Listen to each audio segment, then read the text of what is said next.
Anyways, chat. So today we are playing AI Dungeon 2 multiplayer. For our first story, should we start with the fantasy story and maybe try to put some scary twists on it, and then we actually do the horror mode? Because we always start with fantasy. We do always start with fantasy. And it doesn't even have to necessarily be scary. We can work our way up to that whenever we play the horror thing. Okay, so we always start with fantasy and we always somehow end with Picard. It almost always ends with Star Trek and Captain Picard. Last night, Trog and I played. Last night, Trog and I played some AI Dungeon by ourselves, and we ended up telling the just most wild fucking story. We played a fantasy story, and it ended up being us bullying. We were two infamous dwarf bulliers, but then it turned into like some sort of crime syndicate where we focused on stealing dwarves' teeth, and then we died somehow, and we met a talking car named Mr. Torque, who took us through time and took us to like a limbo where we couldn't escape. And Mr. Torque, then I don't even know. It was fucking wild. Herbie was there. Herbie Fully Loaded was there, and Herbie Fully Loaded tortured Trog's character for the end of time. Good. It was an amazing story. So, I'm going to mute the Streamlabs notifications now, because for these AI Dungeon streams, you got to remember we're talking a lot. So, feel free to subscribe. Feel free to donate. You could do what you want. Your alert's still going to pop up there, but just for our own sanity and our own ears. Whoa, Jill Jig, thank you with the 20 gift subs. We are going to mute them. However, there's another form of community interaction with the AI Dungeon streams. And you know what that is? It's media shares, baby. Media shares. $5 or more donation. You put in a YouTube link, your music gets to be on the stream. What kind of music should you donate for, you ask? Well, that's an easy answer. Don't fucking donate for copyrighted music. If you put in copyrighted songs from music, from movies, I'll have to beat you up myself. Avoid things that are well known. If it's a movie soundtrack, it's probably going to get caught. If it's a big name movie soundtrack, if it's music that's under a label, it's probably going to get caught. What you want to do is go into the YouTube description of the video that you want to donate for, and what you're going to do is click the description. If you see it pop up in there, it's probably going to get caught. That DMCA thing is like internet wide. Video game music works best. And for tonight's theme, scary music. Scary music. Okay? I want to feel the Halloween stress. You got it? I want to get creeped out and pee myself. I'm going to turn on. I'm going to turn on media shares now. Requests are on. You may now donate for that, and they should play on their own inherently, but we will see. Okay, Trog, do you want to host the AI Dungeon thing? If you want to create a lobby, we'll get in there. I can do that. Sherma listens to fart sounds and screaming and crying. Okay. Oh yeah, no, that's Halloween Fart Sounds 5. That's a I know Halloween Fart Sounds 5 classic. I just think it's interesting that someone was like, only 90s gamers remember this. Were you born in 90s? This isn't music. Donate for music. I reserve the right to skip your song for whatever it is. I know what this is. This is Shalik. It's not music. Only people born in the 90s know. Thank you for your great. Is this scary? Only 90s gamers will ever know what this video game is. That's it. People born in the 90s. In the 1990s, people born in the 90s will know what this is. Only 90s gamers know what kind of game this is. If you ask any kid from the 2000s, they're not gonna know. If you ask someone born from the 1980s, they're not gonna know. I got the link. That was the scariest song I've ever heard. Here is the link. You may have to. If you haven't played AI Dungeon in a while, you may have to verify your email, because they've been having DDoSing issues and now require people to verify their accounts. I have to make an account for this? Yeah. Well, you used to not have to make an account, but now you do. What? Yeah, they've been getting DDoSed for some reason, so they had to make it so you have to make an account and verify your email. I asked for scary music, and I'm pretty sure we just got... This is like a song Porky Pig is singing. I don't know what this is. I don't know what this is. We're gonna turn it down. It says it has lyrics. Thank you for the donation. Okay, so this is a fantasy story. Chat, what should my name be? I said Porky. Gulp shitto. Perky Pig. They want me to be Perky Pig. I can't be Perky Pig. Only you can decide if you want to be Perky Pig. I don't want to be Throckmorton. Sir Wayneus? Wayne? What? I've joined. You know what? Honestly, maybe I just make my name Wayne. Maybe it's just maybe I'm just me today. Very Or- original. You know what? I'm gonna do that, and in this story, this is genuinely me alongside a fantastical cast of fantasy characters. I think that's a very funny concept. So lame. I'm gonna use my first action to kill you. All right. Shit, you can't do that. You I stole wanna my live. idea. I wonder if it would let you do that.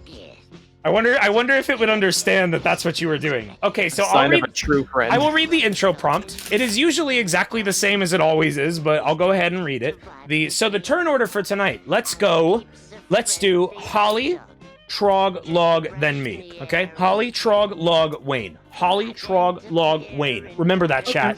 Remember that, chat, because if we break the turn order, the bond is broken.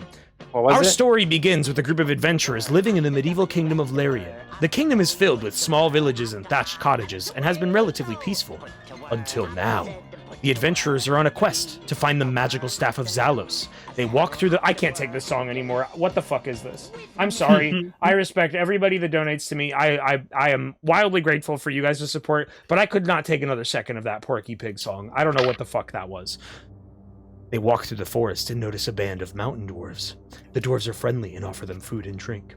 Then one of the dwarves turns to them and says, "Just put your weapons in the wagon, and no one will get hurt." The adventurers are suspicious. "Why are you offering us food and drink?" Wait, yeah, what the fuck? The dwarves are like, "Hey, adventurers, here's a tankard of rum for you. Put your weapons in the wagon, and you won't get hurt." Like, what the fuck? "Why are you offering us food and drink?" one of the adventurers asks. "Don't be so suspicious," says a dwarf. Okay. And that's perfect. We've already got a scary media share going. This is my turn, right? Yeah, you go Sylvan Ria says Okay. this is a stick up. Please enjoy our complimentary breakfast. So, remember, the way this is going to work, when you take your turn, read out what you typed and read out your response. You will read your own turn. No one else Okay. will. Geronimo stinks, bites and eats the dwarf's weapons. The dwarf is horrified. You look at your companions, and you all burst out laughing. The dwarf offers you a seat by the campfire to eat. While you are eating, they slip something in your drink. These vibes are unreadable. What the hell is this encounter? Like, It never stops. it's like I can't even describe it. There's like it is a 50-50 perfect split of hospitality and hostility. Like, both sides are like willing to party and chill with each other, but they both want to kill each other. But no one will make the move outright. It's like Goldeneye. Actually, no, that's Goldfinger. My mistake. I don't know my James Bond lore correctly. Thanks for the donation, Spagoner. I forgot to announce that we're live on Twitter. Do that really. Twister. We are live and we are scared.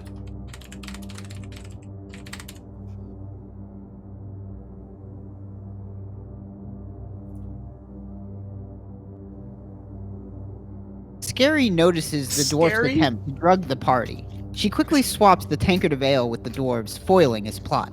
The dwarf looks at the ale in his hands in surprise. He stares at you, staggers, drops his ale, and falls to the ground unconscious. He didn't even drink it. Quickly says, "Akma Thomas, somebody take the wand from him." What wand? These dwarves had a wand. Who's Akma Thomas? All right, Log, it's your turn. Wands are like guns to them.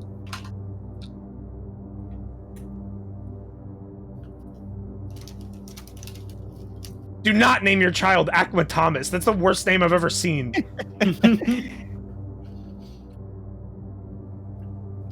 Stone Golem takes the wand and uses its magical really named charge yourself that. of... Oh, I did it wrong! I spelled it wrong! It's okay. What'd you spell wrong? Or I made a typo. But I think it's okay. Uses its magical charge on Acme Thomas, who definitely was not a member of the party before. The wand is mine, and its magical charges are mine, Acme Thomas says. And the topaz in it is also mine. But the dwarves gave it to me as a gift when they welcomed me into their camp. Well, I don't know who Akma Thomas is, but apparently they're antagonist, or at least acting antagonistic. The wand of Akmatamas. Wayne accuses Akmatamas of being an imposter, some kind of monster in disguise, maybe. He is no dwarf, whispers Stone Golem. He is an imposter. I am not a monster, says Akmatamas. The wand is mine, says Akmatamas. Hold on, I'm pressing enter. No, it's mine, you say. It's mine, says Akmatamas. No, it isn't mine, says a third voice. You turn around and see a smiling elf. Okay. Holly, it's your turn. Help, I hope. Nope. Okay, it's a Christmas story, not a Halloween story. So later, I mean, it's like Nightmare Before later, Christmas. later, one of the stories I want to do is like a trick-or-treating story. Like we did that story where we were like a bunch of kids like in Sunday school. Now I want to do like, you ever play that game? There's some game about trick-or-treating. Like just a bunch of kids on a Halloween night, but then Costume there's a Quest? twist. Yes, like Costume Quest or whatever. Geronimo Stinks, ask the elf if she's also going to try and poison everyone. That was not my intention, says the elf. That's all you get. I pressed enter for you because that's ridiculous. Are you going to try and kill everyone with a wand, you ask? Those dwarves gave us the drinks and wands, not each other, says Acme Thomas. We dwarves know how to welcome travelers into our lands. I don't know what the fuck's going on. Well, It's Scary's turn. Great name, by the way. thanks.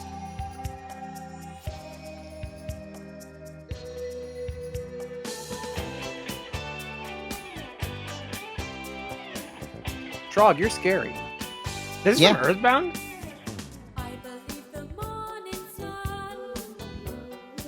This is an instrumental version of an Earthbound song. Well, it has lyrics. Yeah. Yeah, just like the game.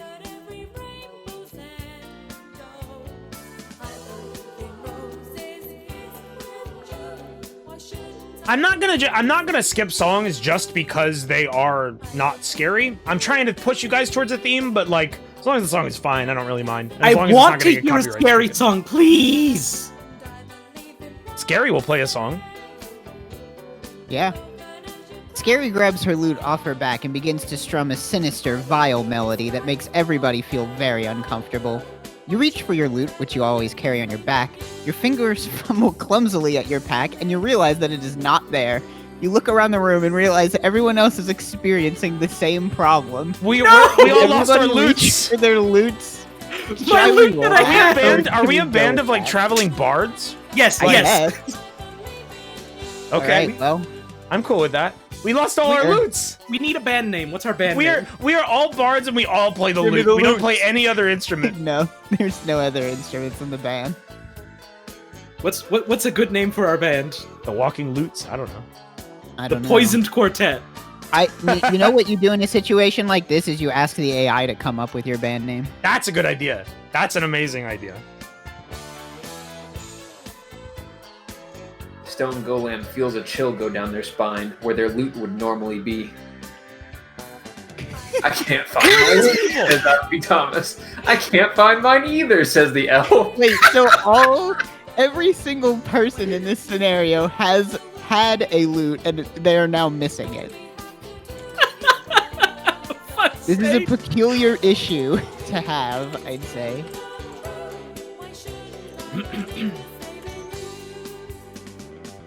Wayne sneaks up behind Akmatamas and pulls his pants down, revealing all 4 of the stolen loots. Where did you get those? Screams Akmatamas? What? Hold on, I'm refreshing Yeah, that. you might I don't have know. to re-roll that. That didn't make Haha, sense. laughs Wayne, you sick son of a... Akmatamas bursts into tears and begins to sob. You bastards! You cruel bastards! I loved those loots. I'm gonna change that. Wow. Hold on, I'm gonna like follow that up. But those are our loots. You stole them?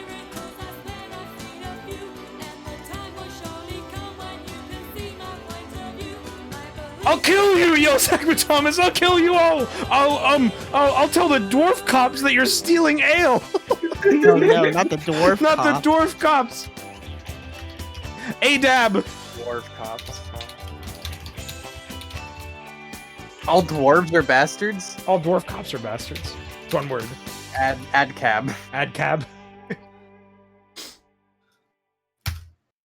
Geronimo Stinks eats Acme Thomas's pants and takes her loot back. Now we're even. You want me to piss myself too? Acme Thomas subs. I want to continue. Hang on a sec. Sorry. Oh, I was gonna say that.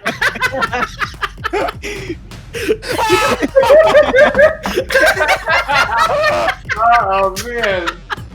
Well,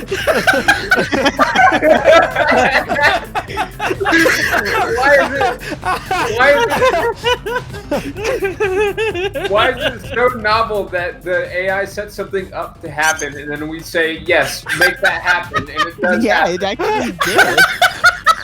The crazy motherfucker. He actually did. What can you do? Oh, All right, God, we're my starting. back hurts We're from starting this one. We're starting this one off strong, guys.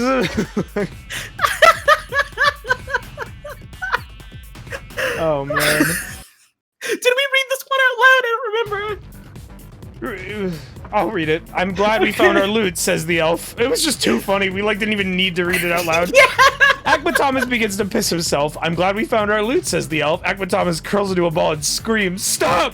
Stop! Please stop! I'll give you all the gold I have. Take it and let me go."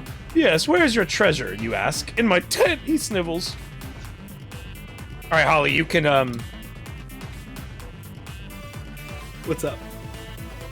Or is it Trog's? Wait, no, because you were gonna do the same thing as me, which is Yeah. incredible that we both had the idea, like, we just had yes! So we It's can just go yourself. to the next in the turn order then. Yeah, so that would be, Trog. Scary. Trog's scary.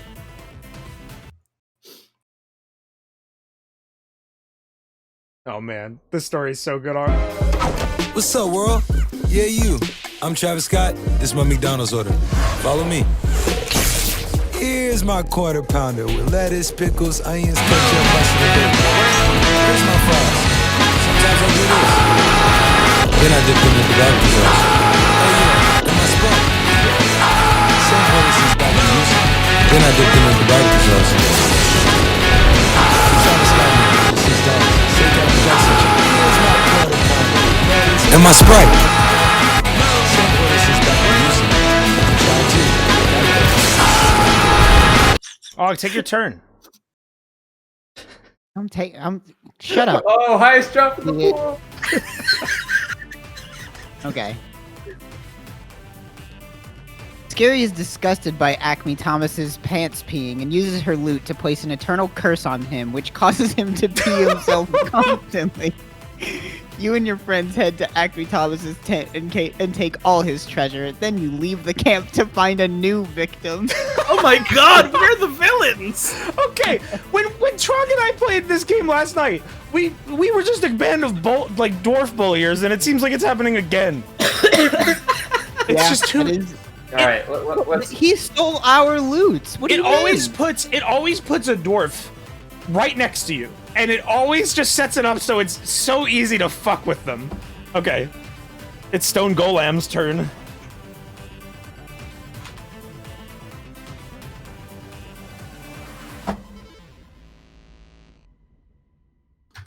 What are you guys talking about?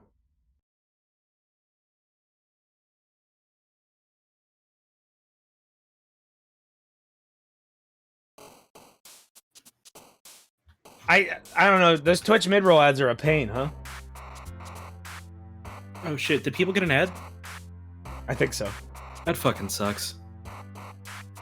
I like that my character was disgusted by the pants peeing and then cursed them to continue to do it forever. It's disgusting. Keep doing it. This This is sucks. disgusting. Never you're stop. You're going to know how disgusting this is because you can never stop.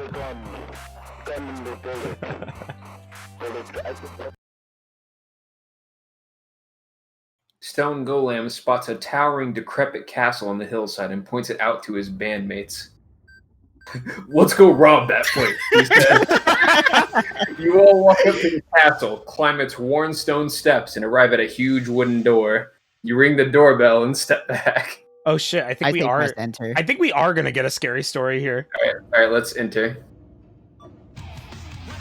The headstrong fools enter the haunted castle. Presently, the door is answered by a tall man in his servant's clothing. Hello, he says. My name is Charles, and I am the butler here. How may I help you? Well, Wayne, how can he help us?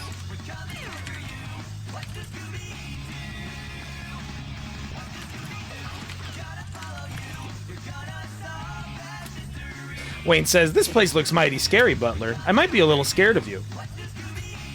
You look at Wayne, unsure of what to say. "We're looking for someone," you tell the butler, "or something. We're looking for the screaming skull of Bloodrock." Damn, that sounds fucking sick, actually. Chat, you think this is... Oh, wait. You think this will get copyright caught? I'm just going to turn it down significantly. Do you think the what is it? Simple Plan... Do you think the Simple Plan Scooby-Doo theme would get copyright struck? I would be very surprised if it did. Right, I'm not saying there's a 0% chance, but I'm saying it's a very low percent. I got it turned down. We're looking for the screaming skull of Bloodrock. I like that, but I almost want to re-roll that because that's not like... That didn't make sense with what I said. It just ignored what I said. It is true that it did I'm gonna re-roll for it. "You," says the butler, waving his hand. A purple glow emanates from it, and you feel all of your fear of the man wash away. Whoa! "Come inside," he says, "and be welcome here." That's fucking crazy. Scary story time. I like the concept of that, like a horror story where the horror villains don't let you be scared. Like, they make you feel completely at ease. It's only scary for the viewers at home. Yeah. It's building that tension. The viewer knows something's wrong, but... Geronimo Stinks asks the rest of the gang if they want to make this man pee himself too. The butler leads you into a huge dining hall with an equally huge table. And it just ignored that completely, Yeah, okay. It did just ignore You that. could refresh it. You could refresh it if you wanted to. There we go. Let's see if it goes for it. You and the rest of your buddies are feeling pretty bold, so you ask the butler if you'd like to see a magic trick. The butler says, "Oh yes." So you pull out your lute and start playing. You sense it's time to get scared. Credits! The lute starts on the D string and you feel the tone deep inside your soul. Each string after that is struck and you feel the chills bass deep in your belly. I don't understand what just happened. I don't know what I don't know why it said credits. I guess that's the end of the first episode. Yeah. This is like a script. That's the credits roll. Hey, real quick, since people are still talking about getting ads and stuff, I'm gonna post the link to the Reddit thread that I use to get rid of the Twitch ads. Ooh! In the stream announcements. Post that like 20 times. Yeah, I'll do that real. Well, I'm gonna put in the stream announcements in Discord instead. It's in our Discord. If you want to kill the ads, if you want to kill the mid-roll ads, log more as a tutorial. I also want to say, some people said that like the audio got weird. That is a problem that Twitch has been having for a lot of people. It sounds super crackly and like bubbly. It's not on my end. It's on Twitch's end. Like, it's a local thing. You have to like refresh a few times. I don't know how you fix it.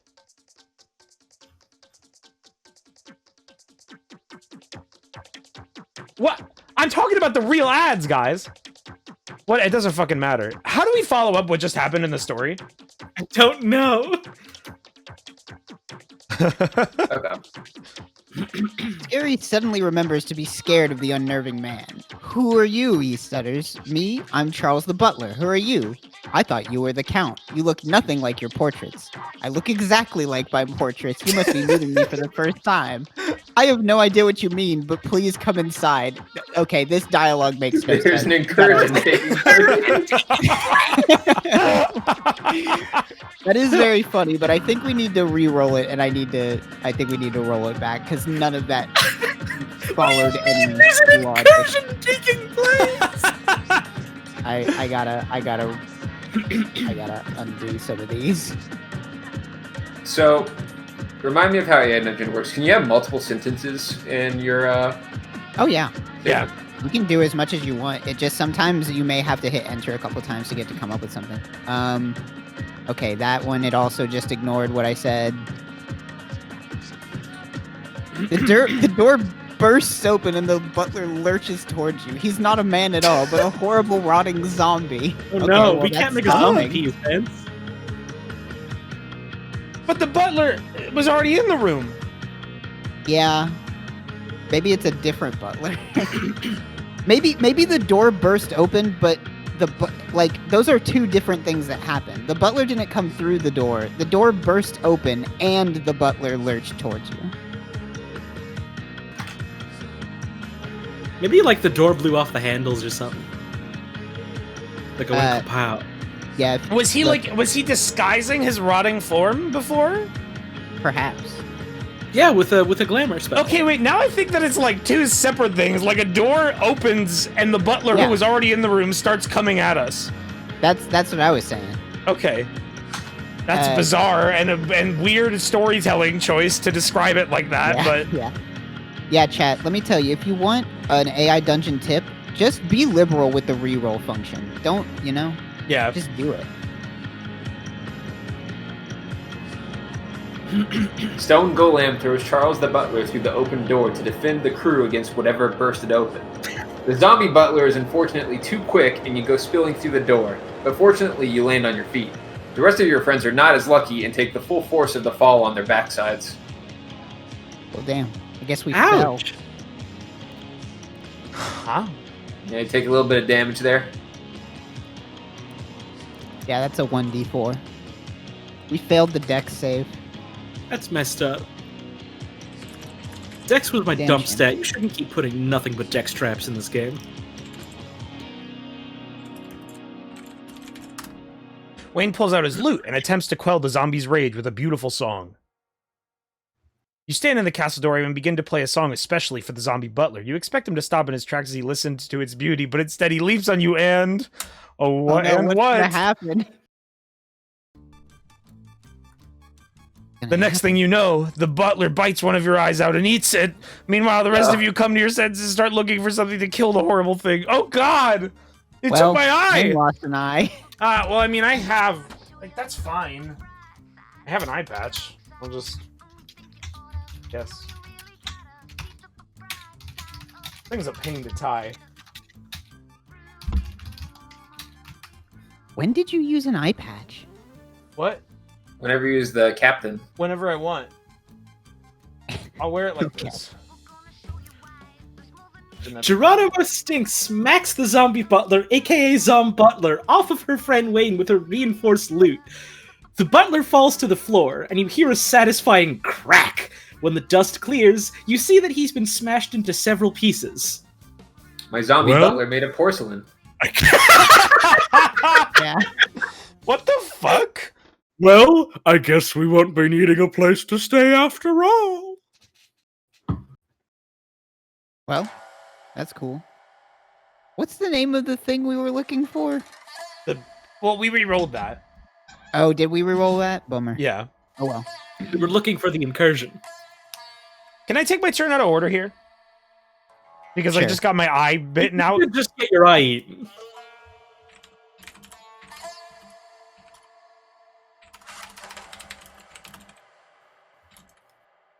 Wayne wails in pain. A zombie ate his eyeball. Let's get out of here. Okay, it just ignored me. I wanted it to, like, focus on my wound. While the zombie butler's body lies in pieces, his disgusting gray matter continues to leak from his cranium. Okay. Well, Yeah. You stamp on it a couple times to put an end to it once and for all. In the aftermath, you notice that your eyeball has actually been bitten out. Yeah. Okay, hold on. Put it back in. I'm gonna retype this.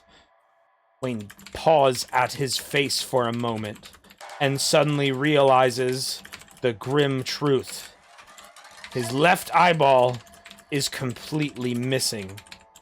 The pain is overwhelming.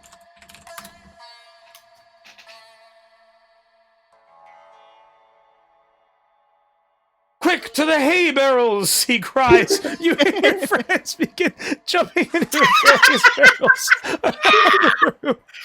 Soon the owner of the castle returns. Okay. Why? I guess that's how you...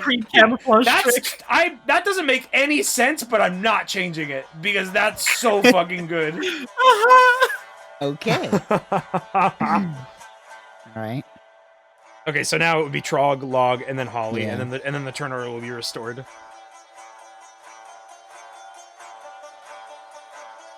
Are we like hiding in the hay barrels? I guess. I guess we're gonna meet. I guess we're gonna meet who the owner of the castle is. hiding from him. Yeah, Maloosh Baloosh, getting hay in my eye socket sounds like the most unpleasant experience possible. That sounds horrible. Have you, chat, how many of you have actually, like, interacted with hay on a frequent basis? It is sharp. It cuts you. What? Huh? Read it. Oh, no. What? Scary peeks out of her barrel and sees a most incredible sight. There, walking into the room, is a link removed. Soon you and your friends find yourself in possession of a fine castle. What? Why did it say link removed? Why do we get the castle? I'm going to re-roll that, of course. Damn. There, walking into the room, is a gorgeous woman. She is wearing an incredible dress with an ornate metal headpiece and a long velvet train carried by several servant girls. A long velvet train? Is that what that's called? Choo-choo! Yeah. Is that actually what that's referred to? Like the long end piece of a dress? I don't think that's called a train, is it? So. Oh no, I just like to think it's an actual train, but like made out of metal or That velvet, is what I guess. it's called. Okay. Okay, so if I want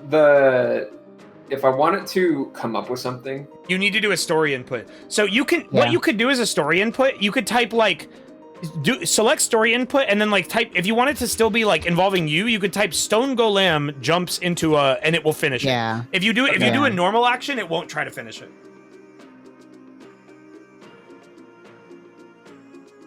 Okay. I misinterpreted train because I didn't realize that's what it was called. Oh, I just like to think it's an actual choo-choo train, though. It could be a velvet choo-choo train.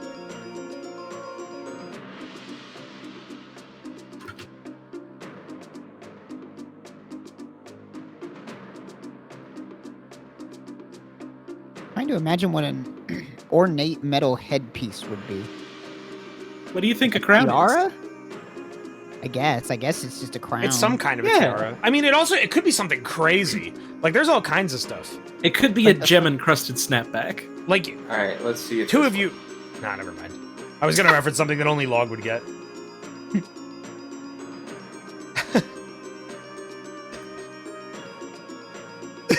No, that didn't work. I mean, that works. That was lyrics. That was lyrics. It was lyrics. I think he was trying to make it like a sentence, though. Roll it again.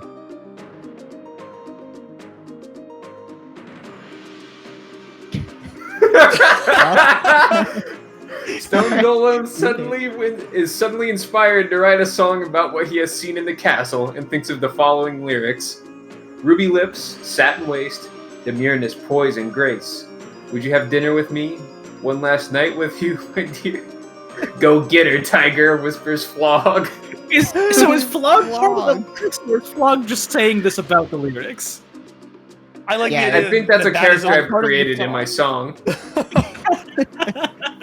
I like that it actually came up with a rhyme.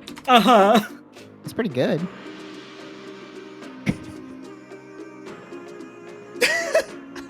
What? I'm sorry, Cuntingale? Cuntingale? What? What is a Cuntingale rose? Go get her, tiger. Demonetized immediately. All right, Holly, it's your turn again since I took mine early. Okay.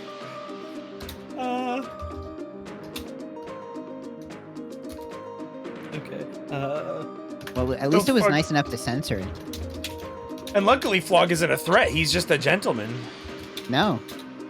He was born of a song, which is kind of weird, but, you know. We just have the Addams family in this castle. Geronimo Stinks vastly misunderstands the words of Flog and summons her ferocious tiger companion. You might want to re-roll that. I'm definitely gonna re-roll that. That means nothing. Yeah. A beautiful Cuntingalian tigress materializes out of thin air. The tigress immediately leaps through the air and chomps down on Flog's head! Cuntingalian?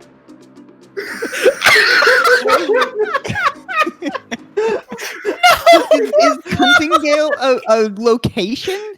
Like, is that a place?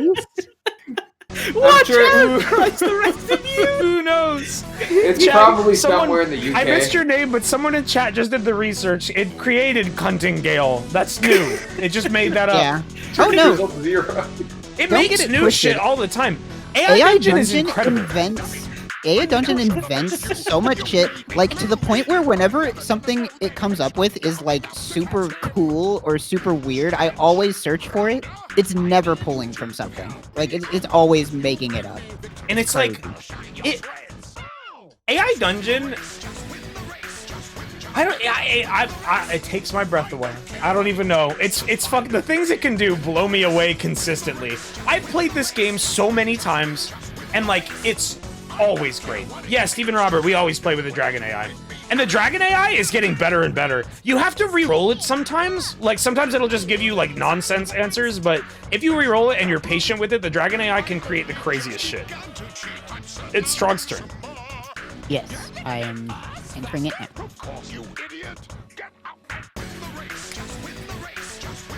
Scary summons her own protective animal companion, a wise-looking heron.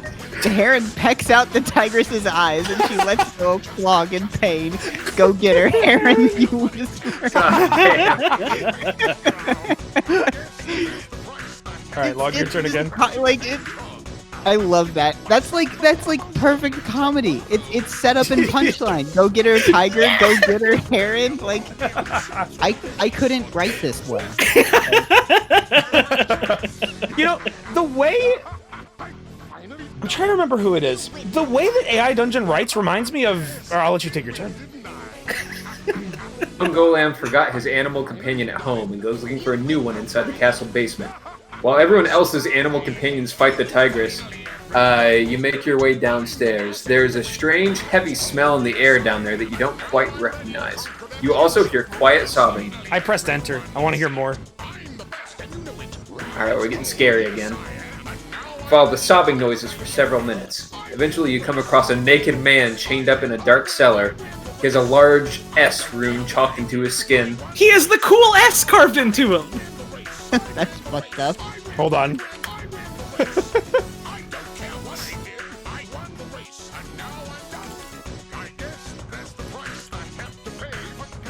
This is sad.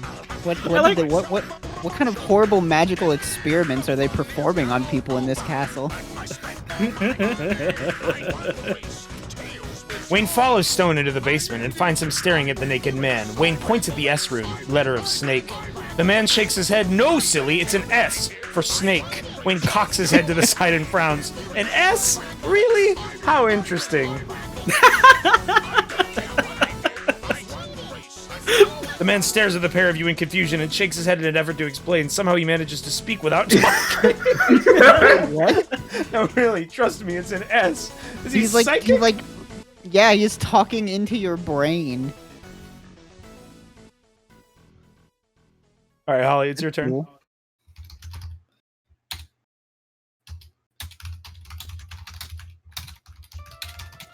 Is his name Snake?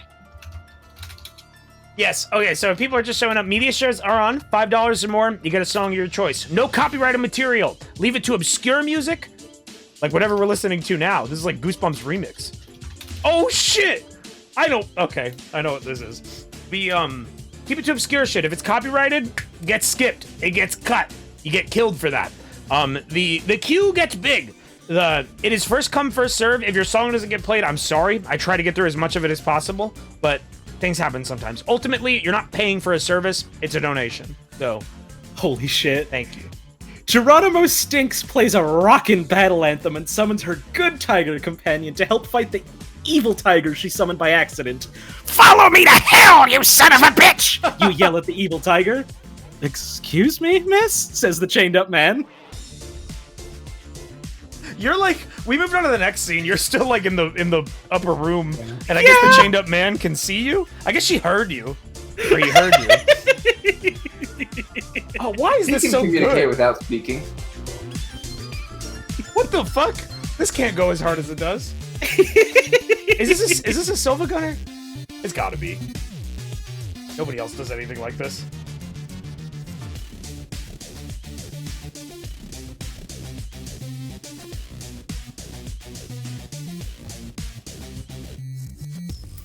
It's not Silva Gunner? Jerry Terry. I've never heard of Jerry Terry. Oh yeah, tuckered out. Congratulations.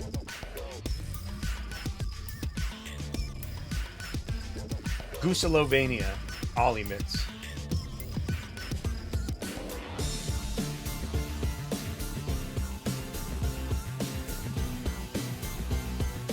Scary starts to apologize to Geronimo for accidentally killing her tiger when the floor collapses underneath both of them as they tumble into the basement with the rest of their party.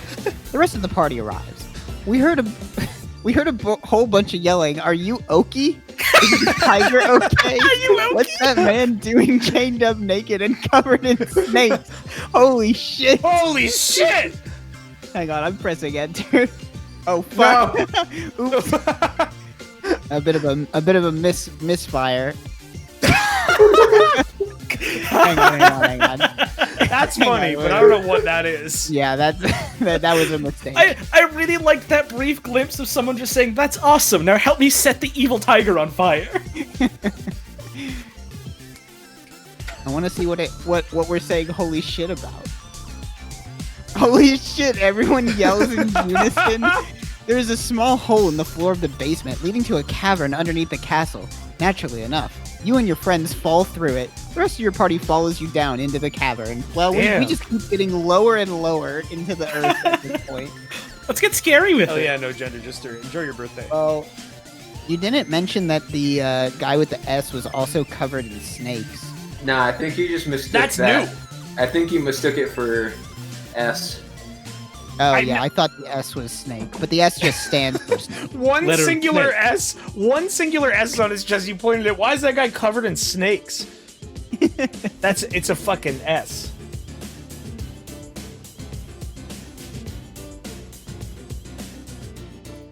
We should just try to journey to the center of the earth. Descending forever, just like Silent Hill 2. Don't you dare spoil Silent Hill 2 for me. We're starting that playthrough within the next week or two. That's my Halloween game. One of them. Yo, chat, tomorrow, certain games coming back. Squad stream coming back. SCP. Stone Golem lights his trusty torch and makes sure there are no snakes in the cavern. There are not snakes in the cavern. There is, however, an entire village of people living underneath your castle. They are homeless and jobless, unable to return to the surface since they would certainly be caught and killed for living in your cellar. A bunch of cave squatters. Well, technically, we do own the mineral rights, so... Oh, yeah, I have an idea.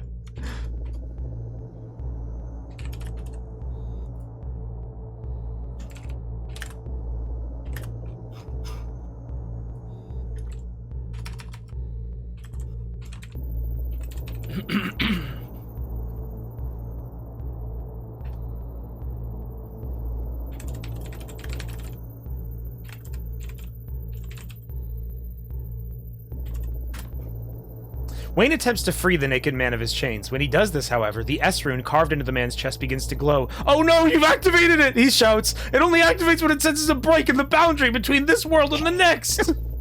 Holy shit, alright. Holy shit! This just got a lot more intense all of a sudden. It's a one-way trip! The naked man begins to ooze a strange purple substance. Slowly but surely, he begins to turn into a wisp of smoke before your eyes. No! Hold on, Oh, wait. Oh, it's just him that's in trouble. We're totally fine, but he's being pulled into another dimension. No! Cries the man. Not like this, I don't want to die! He's gone. It's not loading on my end. The man has escaped the inescapable and fled to the beyond, leaving his clothes behind. He was naked! In fact, all of the villagers trapped here have fled or died. I'm gonna get rid of that last part. I think you need to, yeah. I'm just leaving he's gone. Like, that's all that needs to be there. Okay, Holly, your turn. Hang on, it's is like not stopped alive. loading on my end. That was not canon. Refresh? If you refresh Yeah, I'll it, it refresh. keeps you there. Yeah, that should just fix it. Okay, yeah, it just says he's gone. Okay. Yeah. Oh. Well, that was cool. We didn't get to experience it, but like, it was pretty tight. I mean, it's added to the plot. There's a reason that man was here with this magic, like, chain guard imbued into him. Flog alive or we riot. Flog died. I don't know what to tell you. Flog got killed by a tiger. What he said doesn't make any sense either. He says you've activated it, but then says it only activates when it sends a break in the boundary between this world and the next. How did you do that? I mean, breaking the chains did that, I guess. Holy shit! Geronimo Stinks plays a beautiful duet with her good tiger to inspire the sad, sad people of Cuntingale Cellarville.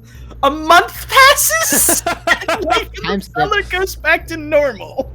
You hear whispers about a massive military push to eliminate the kingdom of Darkness once and for all. Well, that is funny. Maybe I re-roll it. Yeah, like I don't like. It. The first part was good, but I don't know what the fuck the kingdom of Darkness is. This isn't right, you say. We need to fix this. How? Asks your new What, the man that was sucked into the other The man that disappeared, or I mean, re-roll that again. Just keep re-rolling. Okay. yeah, keep that going. All right. This can't be happening, says Kamid. Kamid, the naked man, is gone. A look of surprise is frozen onto his face as he suddenly turns into a wisp of smoke and disappears. That already happened. It's like an already episode, happened. it's like an episode recap. Yeah. It doesn't Come know. on, AI Dungeon. It can't do it. Your duet with your good, sweet feline friend There we go. alleviates the sadness of the people of the cellar. They weep, they wail, they mourn. You are the entertainment for the evening. It goes on for hours, days, weeks, months, years, decades, a century, a millennium. Geronimo Stinks is stuck forever playing a song that can never end, or the world will end. I typed something and I think it broke it. Hang on. I typed no, it doesn't, and it just didn't. It didn't do anything. I want to type something in real quick. Oh, there there we it goes. It just Oh, took damn a it. while. No, we can rewind that. It's like bugged right now. It only feels like it. What the fuck? Up to you, Holly, if you want to re-roll that or if you want to do something else. No, we it can doesn't. Yes, it does. Here, yeah, I'll remove that. You type what you want. All right. I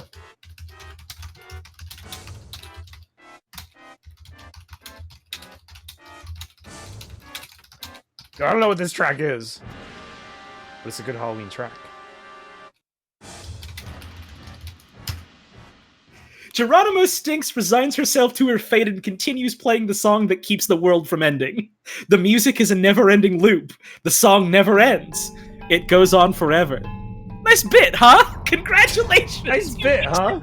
Sequence. Maybe we do have to. Okay. Maybe we do have to undo the infinite song. Oh. Well, I mean, hey, you know, sometimes you just win. We could just ended it there, but I wanted to find out more about the cavern. Yeah, I did town. wanna- I'm gonna try wanna- re-rolling that to see what happens. You have to play. You have no choice but to sit at the grand piano in the cellar and play non-stop until the world ends. Well, that's a bummer. At least you have your music. Okay. Wayne says, so do we have to leave her here to play? What do we do? Wayne slaps you across the face to try to get you to stop playing. Wake up! Sadly, something's a little too hard. You're knocked unconscious. End now! Ah!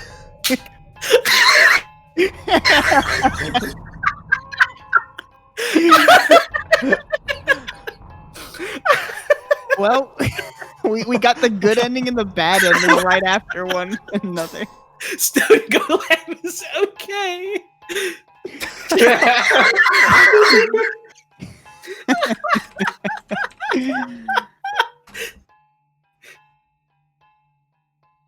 The four heroes exist in nothingness forever. You have no idea how long that is, but it's long enough for you to lose track of all time.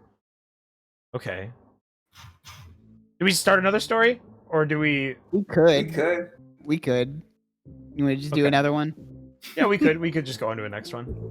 You know, That's a hell of a way to end it. sometimes the AI dungeon ends with the universe ending. I feel like you have to be careful in a story to avoid that sort of finality.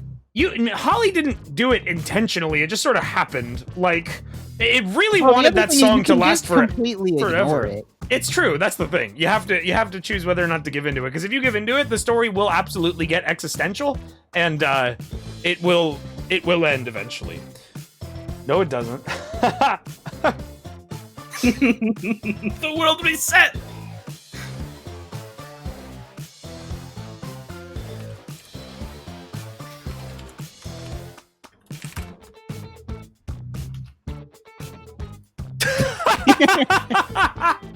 You need to go to McDonald's now. You decide to walk over to Arby's. Fast food story? Fast food AI dungeon story? You arrive at Arby's. Good job. You passed the test. You may now turn to page 214.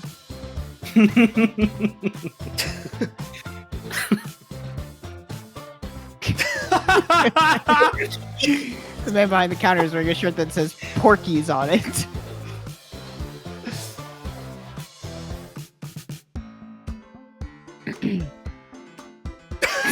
Spoonwood. All right, well, the backstory is revealed. We were a band of traveling bards called Spoonwood, which sounds like a fucking alt-rock band. No, I don't like that one. Re-roll it.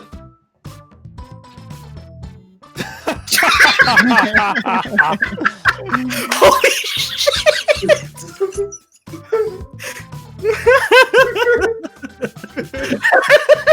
Arby's knocks you off the table and you hit the floor. Your head hits the concrete floor, knocking you unconscious. You wake up strapped to a gurney. The pain of your injuries returns in full force. Arby's is there. He's super tall, like 10 feet tall. Arby's wearing a blood-soaked doctor's lab coat. He has long blonde hair and fine Scandinavian facial features. Is he fucking Drew Scanlon?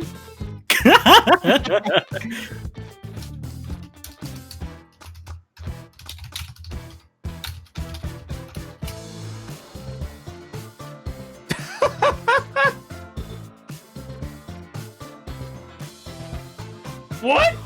Accordion fold of teeth. It's Card! Oh, Garth. The what?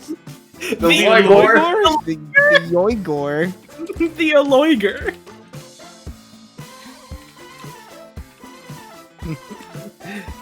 When are we doing a new story? I like to just fuck yeah. around in the aftermath of the story for a bit. You grab onto his teeth, opening it opens a trapdoor. The teeth are part of a set of jaws. The jaws are connected to a monster. The monster bites your head off. You're dead. Thanks for playing. We're gonna have some fun times, Karth, Arby's says.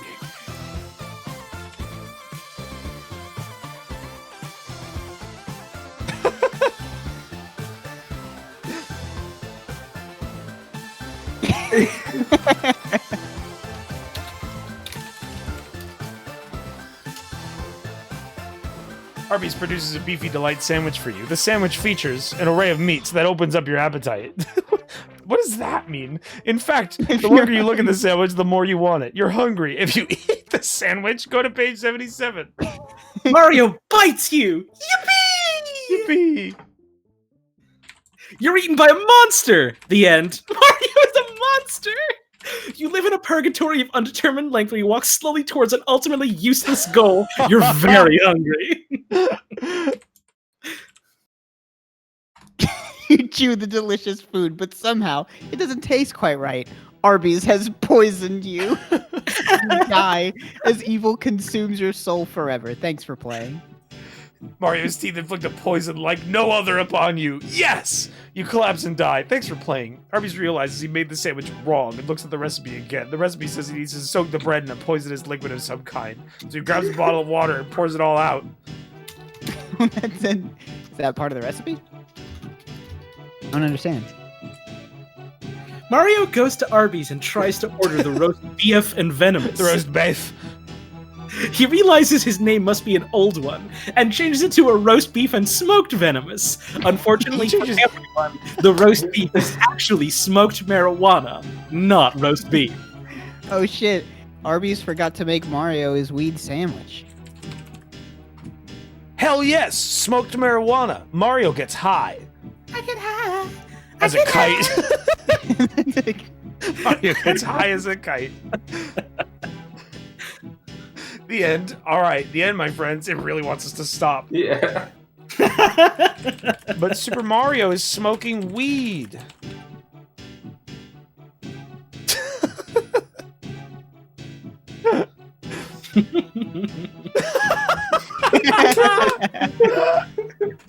Okay. Once we gotta mercy kill it. All right. I am gonna make a new story. We're gonna do a custom story. We're gonna do a trick or treat story. Okay. Okay. So, let's say. Yeah, remember you are a normal child. You're not a fantasy character. So for your name, don't make your name like Trunkston the Hunger, like, or something like that. Okay. So what is the theme?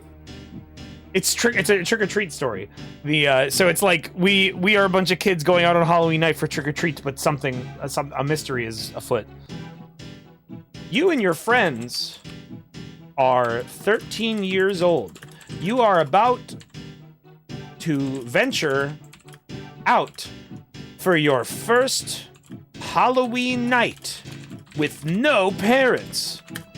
You and your friends are so excited to get candies and treats and Everyone in sweets. chat is screaming Wayne at you, and I don't know why.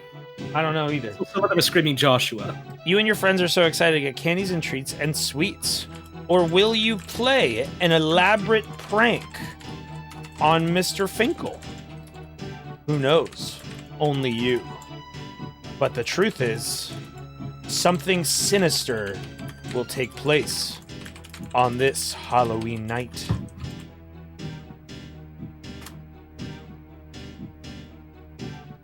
You were supposed to stay home, but unfortunately you mistakenly dressed up, or rather, there was no costume at all. Instead, someone blind bagged the 13-year-old. What is it?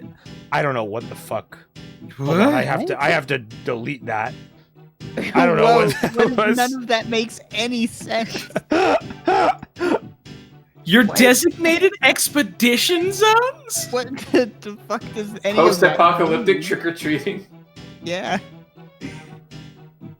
It's the Hold first Halloween since the apocalypse. I can't have the invite link on the screen.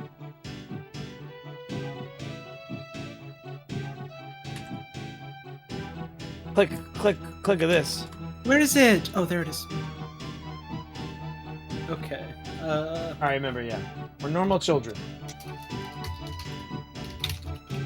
You never suspected anything abnormal would happen to you. All right, let's do the same turn order as last time. So that was Holly, Trog, Log, me. Okay. I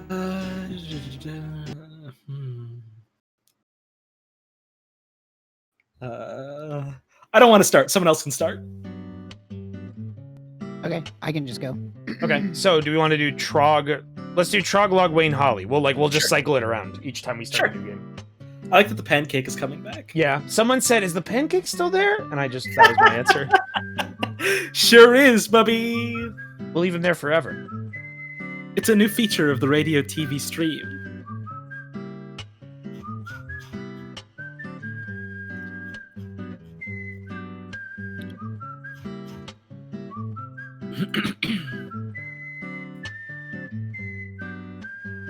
This is a dangerous thing that I'm doing, but No, I have not to right now, know. Emma.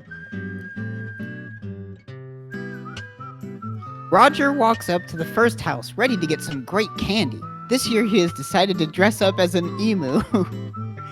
As many teenagers will do, he feels that if... What?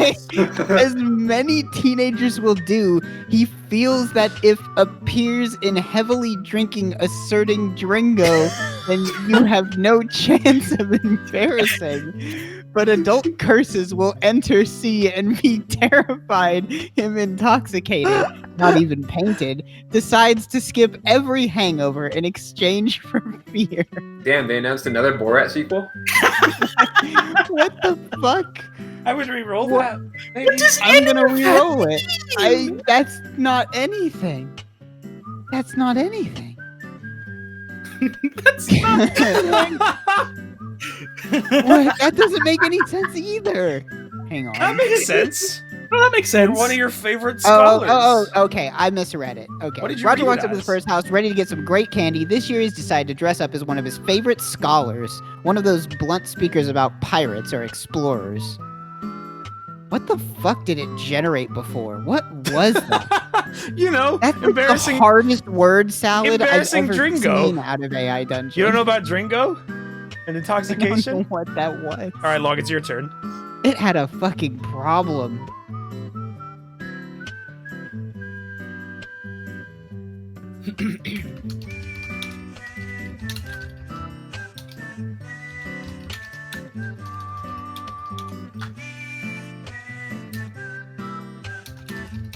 This song is nice, whatever this is.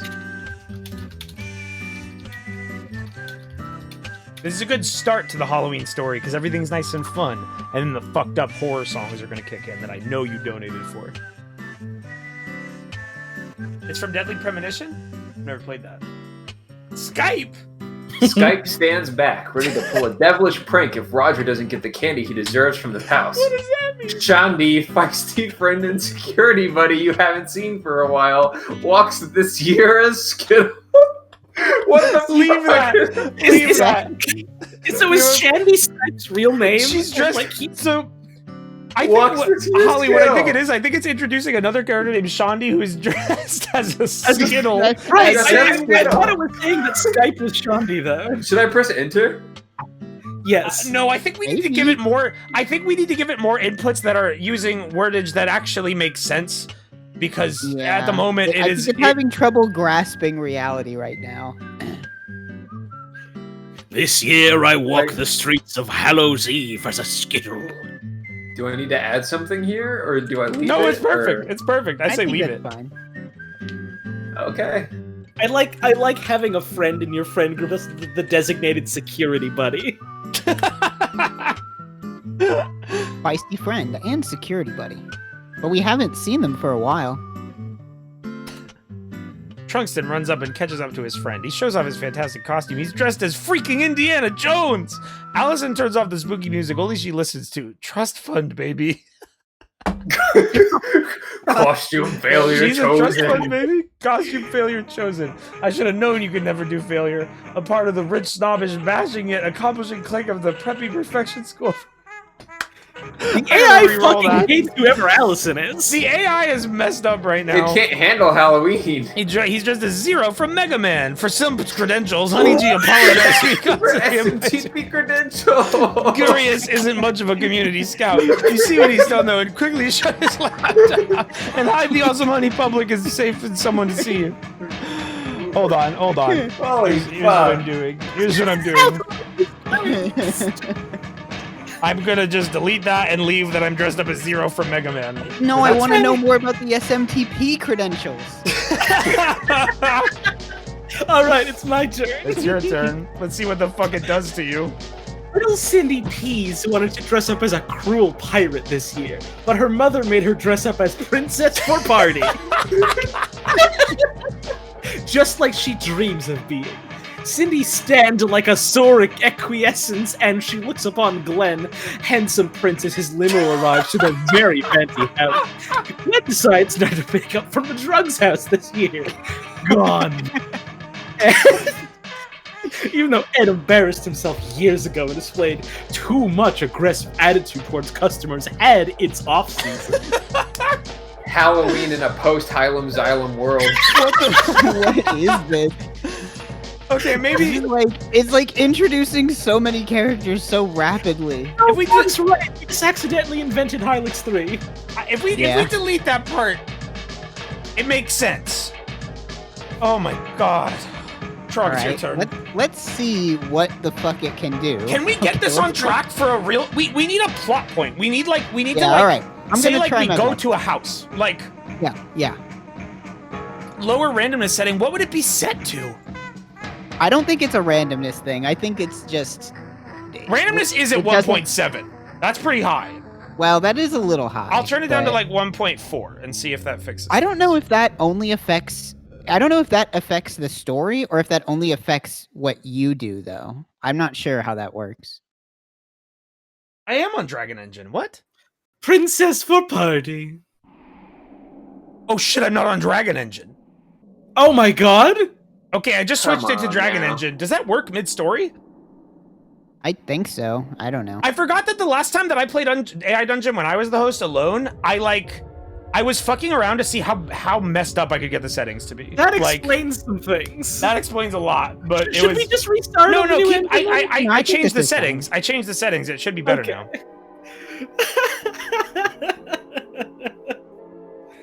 I'm surprised how good the last story was then. Oh wait, no, Trog set that one up, so it was Yeah, I Yes. set that one up. So Yes. that okay.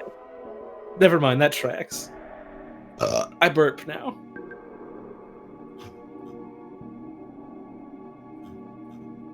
All right, I'm gonna Sean, you try to feisty see friend. if this grounds it, but I can't guarantee that anything will happen. Let's wait and see.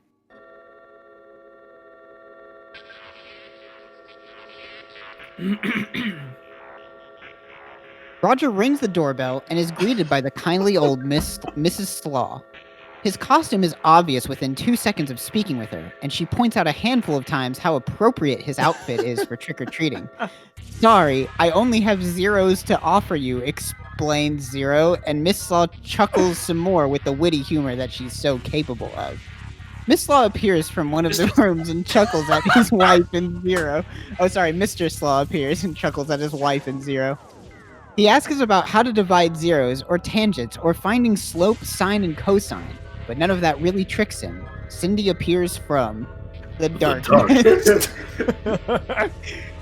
What was Cindy's like creeping back there? It's actually pretty dark this year. Okay, so I guess I'm Zero because that's my costume. I guess That I'm is like, your costume. I guess I'm really into math. This is I the don't know what's universe going where on. instead of Mega Man Soccer, we got Mega Man Teaches Long Division. Is Yeah. it my turn now? It is your turn now. Yes. Yeah. We got Mega Math. Good fucking luck, Log.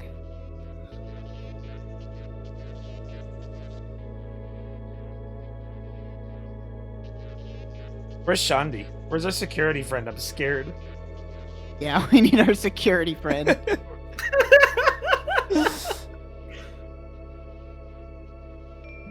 Trunkston begins to cry and pee his pants. Where's my security buddy?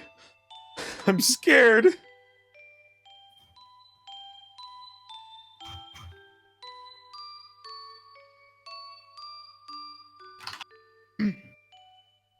People in chat are requesting more pants pissing. No. At least one person is. There will be no pants pissing.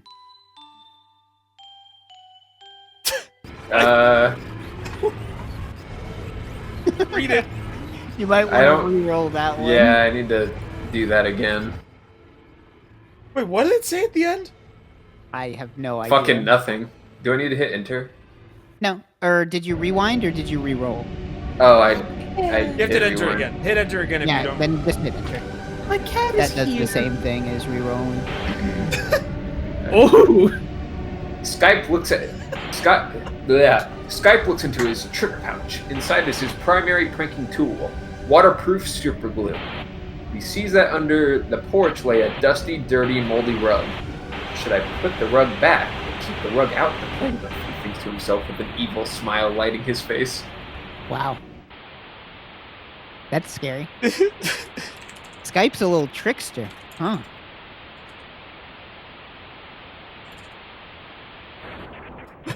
Trunkston grins evilly. Let's play with the fucking rug.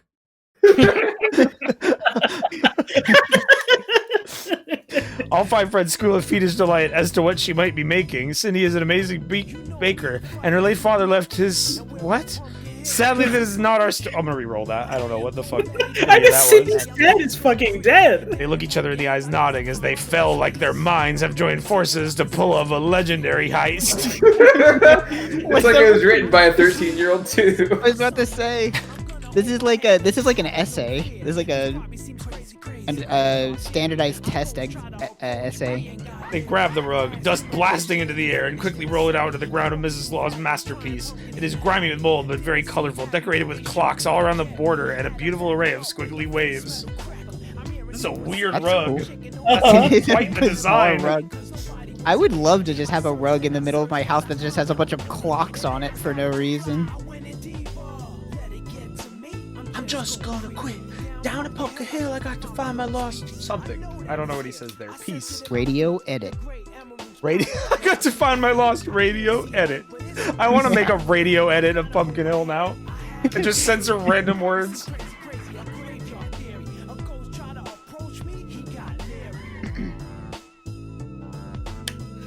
Cindy takes out her awesome box of pranking markers Trunction. and slips through the door with Trunction. And they begin to diffuse all over the rug with their hypnotic colors.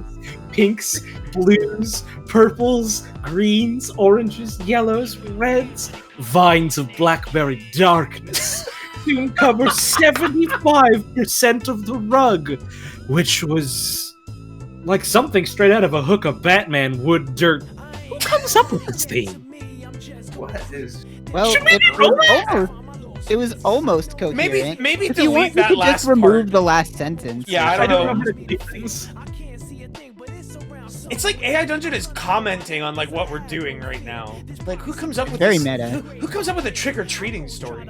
This sucks, guys. So There's something I guess, else. So I guess just 75% of the rug and leave it at Yeah, that. I think that works. Okay. I love the wording there. They diffuse all over the rug. They're hypnotic colors.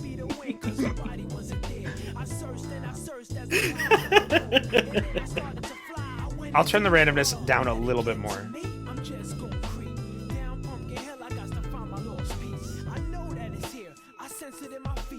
I like the randomness up a bit because I do like these bizarre fucking answers. Whose turn is it now? Trog? Mine. Why is the length bad? We like high length. Everyone in chat is like, turn the length down. Why? Yeah, I think it's funny. Don't you guys Yeah. think it's funny? It's good like this. Roger continues to distract Mrs. Slaw by asking her about math problems, hoping she does not notice the boy's friends diffusing her rug. What's 12 times 8? Mr. Slaw calls out from the hallway. Mrs. Slaw looks back and shakes her head at him, mouthing, I already maxed out the children. She's obviously displeased with your trick question. Suddenly, the static spirit of Sam Hain enters the old woman's body. Huh? Huh? Excuse me? Sam Hain is a Gaelic festival marking the end of the harvest season. That's a real thing. I thought I recognized that. She's possessed by him. now. I kind of want to press enter. Does anybody mind? Go for it. Go ahead. Go for it. I want to see. I want It's to pronounced. see why. It's pronounced Suhan. Suhan? My bad. Oh, that makes sense. That's like Her how eyes turn a gross yellow and they begin to leak witchery. Excuse me, she says. I need to go see if there's a spot in the netherworld for me yet. Nice one, Skype. Good thing you didn't fail yourself that time. This was Skype's trick. Dude, This is all part of the trick. saying that her eyes begin to leak witchery is like the best metaphor I've ever heard of. It's fucking awesome. That's fucking great. I need This to is good. see if there's a spot in the netherworld for me yet. All right. Are these events related? Did coloring on her rug cause her to become possessed? We drew Maybe like like- runes that summoned the ghost. I don't know. I think it's a pretty good prank to have to force your neighbors to go back to hell. Yeah, exactly. It's like, I have to go see if there's a spot in hell for me yet. Skype pours his waterproof super glue on the freshly diffused rug. He places it in the path of Mrs. Shaw. Yes, It's the Mrs. payoff. Law. What are you doing, you horrible child? Doing the 100-meter dash, he exclaims with a smirk on his face. I need more dry. No, wait, I'm steering. Hold on. She slips as she steps onto the rug with her right foot. Doing the 100-meter dash is a great thing to say when you're making a fucking getaway after doing your prank. That's like set up like a kid's joke. Like it just doesn't follow any logic. Trunkston says, "Ha! She'll be stuck there forever," and proceeds to roll her up in the rug. Using 2 fingers. "Don't worry, Mr. Slav will notice we're gone," says Zero with a smirk. They leave the house laughing and roll their catch down the street towards the park. Pushing this woman in a fucking rolled-up carpet down the road. These people really should know better than keep their rugs so close to a door. She's possessed by a Gaelic demon or something. At least a spirit, maybe not a demon. This is awesome. These people really should know better than to keep their rugs so close to a door. Should have known better. She's right. Yeah. Okay. I don't put rugs near my never have door. happened if she just kept it a little farther away. Listen. This upcoming Halloween, chat, this shit'll happen to you if you're not careful. Do you want to get glued to a rug and rolled down the street? The children are the terror in this story. That's how it ended up turning out, huh? We might find something even scarier in the park. I mean, she got possessed, so, like, there's probably going to be a horror element that comes up deeper, but at the moment, we're dominating it.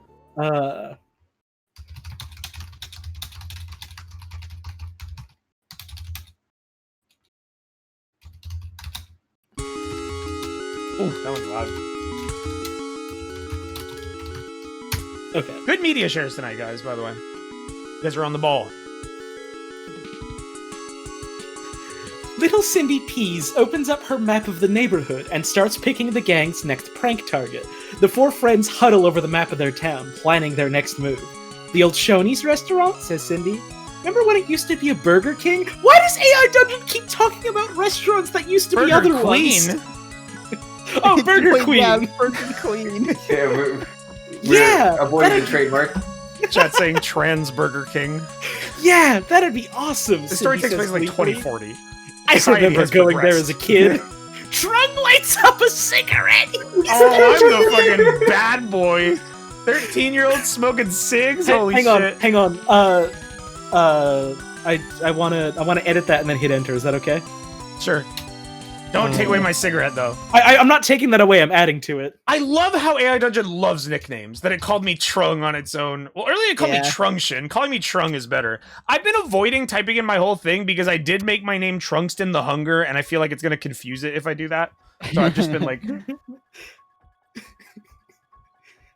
Trung lights up a cigarette. This baby is laced with drugs, he cackles. Oh, hey, this is the Halloween theme song. We can't play this on stream. That is absolutely going to get copyrighted. Wait, what did you do? This baby's laced with drugs, he cackles. What?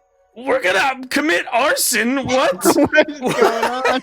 Cindy holds the match up to one side of the old Shoney's building. Skype takes out her phone and Google's chemical solvents burn faster when heated, right?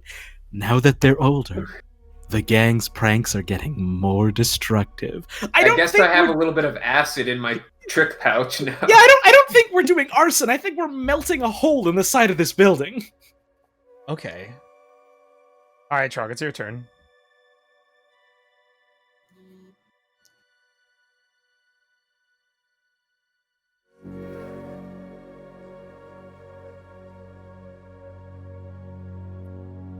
Oh wait, hold on. I just realized something. Why have I not had this on the whole time?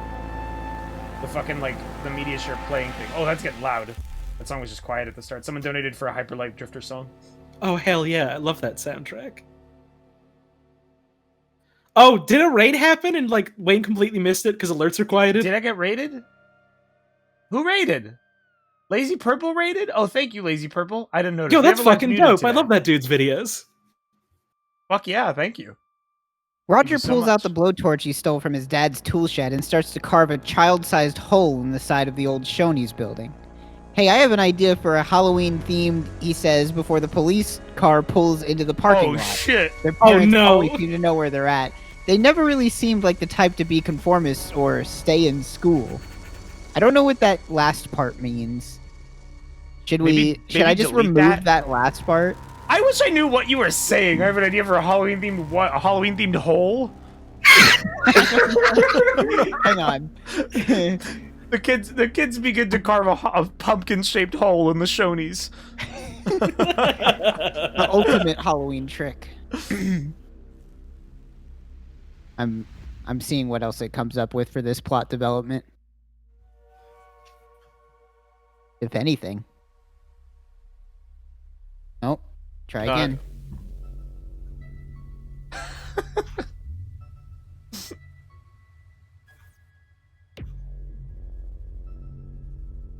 Whoa.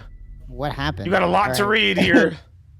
Okay, he says before the police car pulls in the parking lot. Let's bounce, he says, jumping up. Trunkston kicks down the thin door, and the old wooden door collapses on itself. Why were we trying to put a hole in it if there's a door?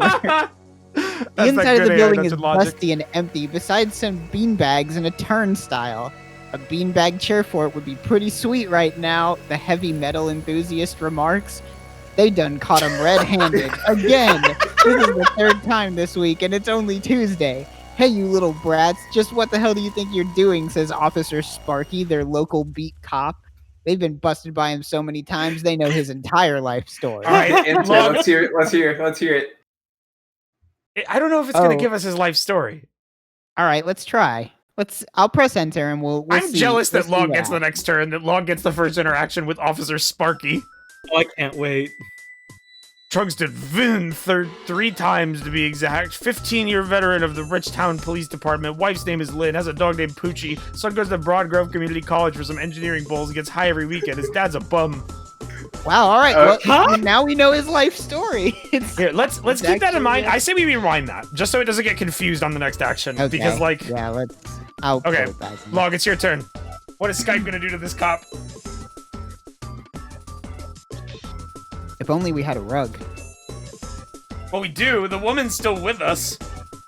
We have I a thought we rolled left up. her in the park. Did we? I mean, it didn't say, so it's up to us. I imagine we're still rolling her with us.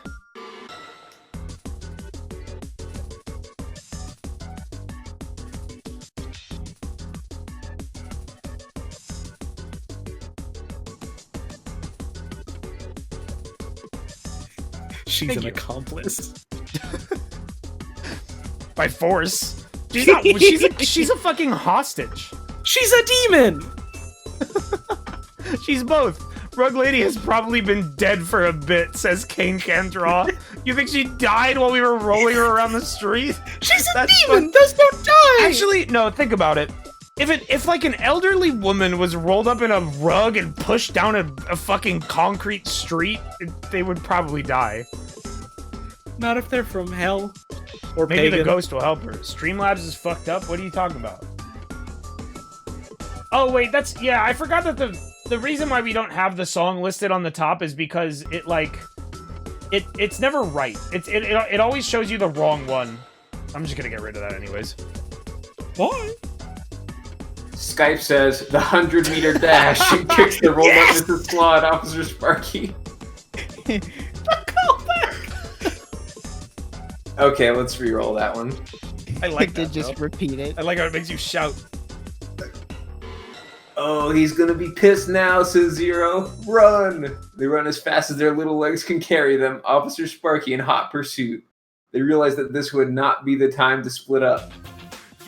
Well, that's good.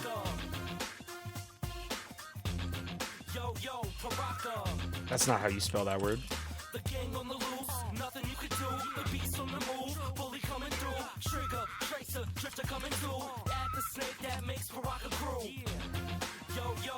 Trunk keeps puffing on his lace cigarette. He flies into a rage and jumps on the cop like a monkey. Taking him down. Wahoo! I'm the alpha male, he screams. Thinking his sirens in the distance, an angry cop yelling, "Get off me, you little prick!" And another voice in the background, much deeper, screaming, "Zero! Someone grabs Zero!" Is that my father's voice? Whose father? Whose Which father? I guess Trunkston's, right? Whatever the fuck your name is. How the fuck do I follow this up? Jesus. I'm gonna re-roll that, actually.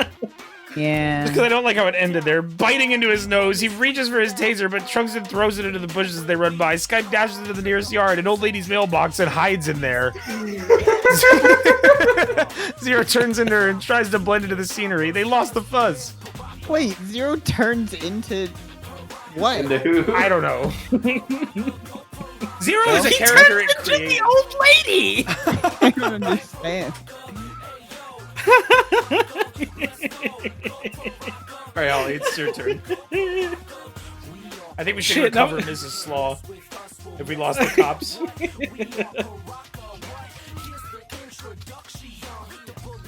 We're listening to like a Bionicle rap right now or something. Oh, the Paraka rap, huh? The Paraka rap, yes, that was donated for. What was the old lady's name again? Mrs. Slaw. Mrs. Slaw. Okay. Can't forget Mrs. Slaw. Sorry, I don't remember anyone's name. Not even people I know. I want my slaw. I want my slaw. You have your slaw, sir. I want my slaw.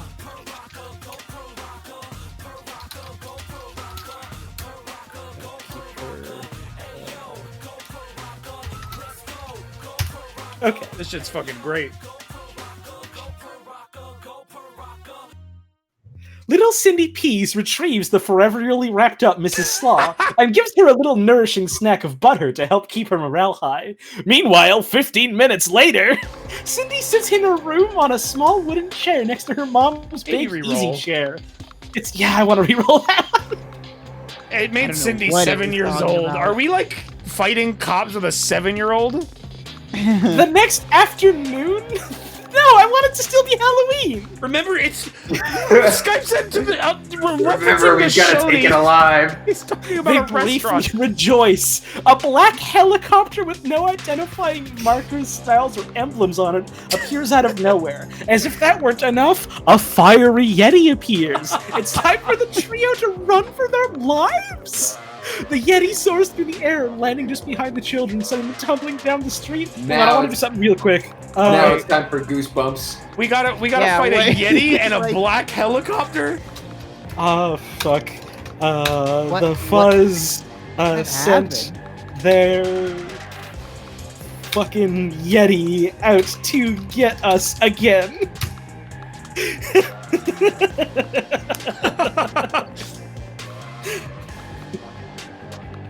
It seems so, says Skype, her long blonde hair flapping in the wind. Hey guys, I know Kung Fu, says Trunkston with a grin. Sparky's nose is bloody, and no wonder. It turns out Trunkston's been poisoning him with those awful cigarettes of his. Okay. I see. What am I doing? Am I puffing the cigarette and blowing it into his mouth? Yeah, Jesus Christ. But then Gotta- wouldn't that be gotta- poisoning you? Got a Okay, Trunkston. strychnine Okay, tip my cigarette. character is tripping fucking balls. Here's how, like, because Holly made my cigarette laced with drugs. Originally, it was just a normal cigarette, and I attacked this cop, and I guess I've been sitting on his body, blowing the cigarette into his body, and just talking about kung fu. Like this cop is laying unconscious on the ground, and I'm just blowing smoke into him. Fucking reverse CPR. And now we gotta fight a Yeti.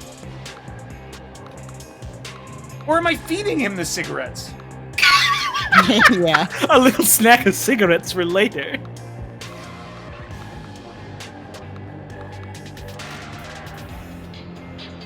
Evil CPR.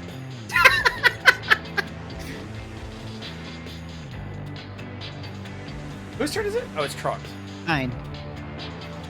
I'm thinking. Trunkston, alpha 13-year-old.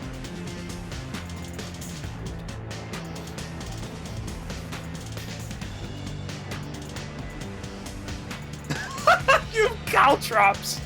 Caltrops is not on the list of a common 13-year-old's possession. It's fine. Roger turns around and throws caltrops at the Yeti's feet, trying to slow it down. The Yeti's tough enough to take him. The trio's supply of holy water, courtesy of the priest, was all used up trying to get Officer Sparky off their back. It just brings that up. That's fucking great. It brings that up like we should have known that already. Like, Don't you remember the priest from the prologue? don't you Didn't remember you all the read holy AI water? Dungeon prologue? Don't you remember when you threw holy water at the cop? No. We didn't throw it at him. It gets used up automatically, like power up. Oh. All right, Log. The caltrops did nothing to the Yeti.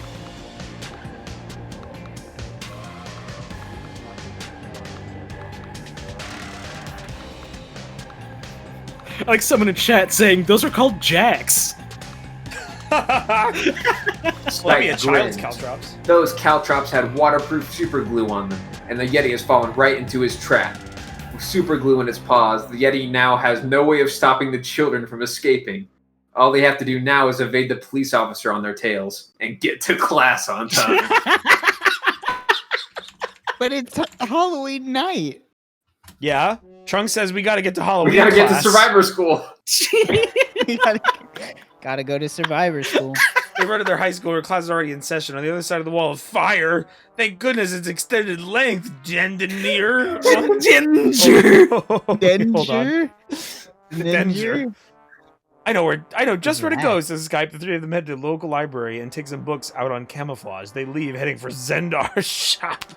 They find that their police problem is not over. While they escape the helicopter, Officer Sparky still pursues them relentlessly. Hold on. Okay, we'll be safe I'm gonna undo Zendar's shop. Oh no, I liked Zendar's shop. Oh well. What can you do? Okay. So the helicopter. All right.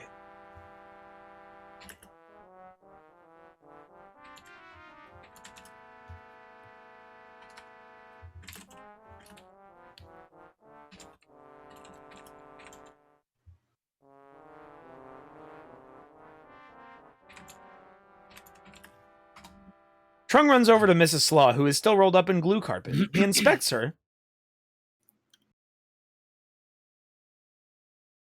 Looking for any weaknesses his underlings may have missed when they find an old, dried-up pouch of glue. Yes! We got a tranquilizer! Officer Sparky yells as he tackles little Cindy Peas to the ground and smacks him in the face with ticket after ticket. Trunkston is outraged at this perversion of justice. Wait, so Officer Sparky tackled the little girl and is sticking tickets on her face? Yeah, just slapping her with citations. That's fucking awesome. Yo, I'm gonna run to the bathroom really quick.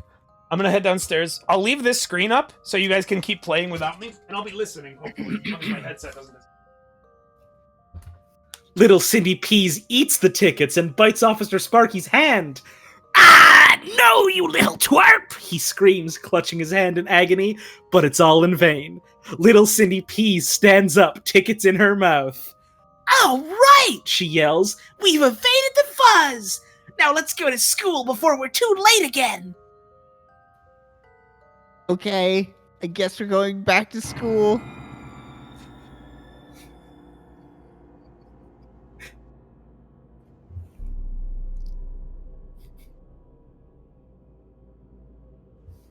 Going back. Gotta get back.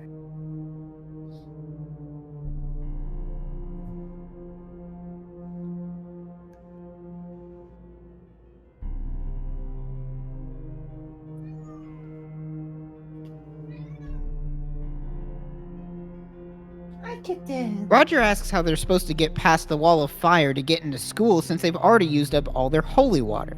All we gotta do is run, yells Trung, taking a swig of his bottle of holy water. Come on. As they begin to exit the back alleyway, a great wall of fire blocks their path. You little bastards, mutters the school janitor. Little Timmy Tidwister? Tidwister! Little Timmy Tidwister. I like that he drinks the holy water that he doesn't have. I was about to say. He had some secrets hiding in his belt. Doesn't make any sense at all. He had a little bit extra for later.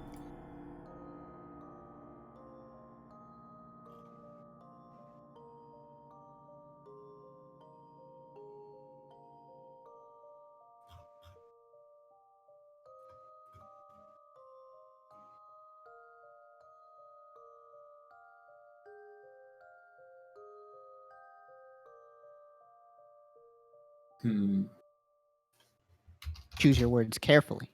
They may be your last.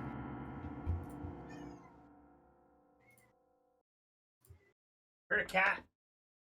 That's my cat. Well, yeah.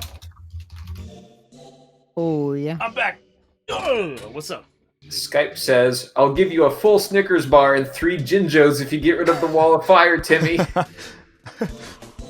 Unmoved by the bribe, little Timmy rolls his eyes. You wouldn't have any Snickers bars or Jinjos on you. You guys just got out of class. Besides, I'm not supposed to let you guys in anyway. You're mutants. Scat. Trunks and steps forward. Cat? Yeah, you haven't heard of that? Yeah, I thought it's that just scram. means, go, leave. I guess. Hold on, no, we're gonna fix that. It literally just means leave. Maybe that's like a southern thing. I don't know. It's like a really old thing. Yeah.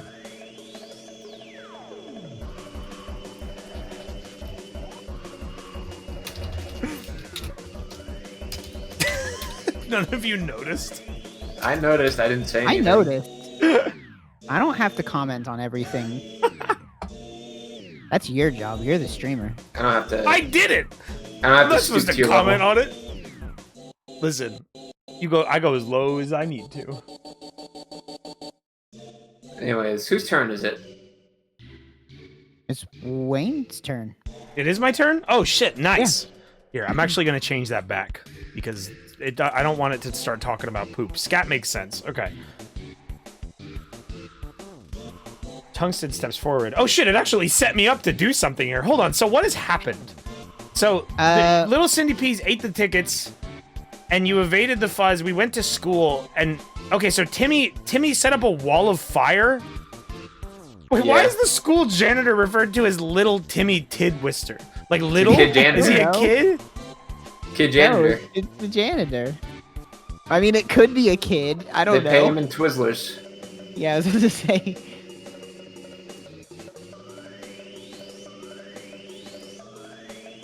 I'm not sure.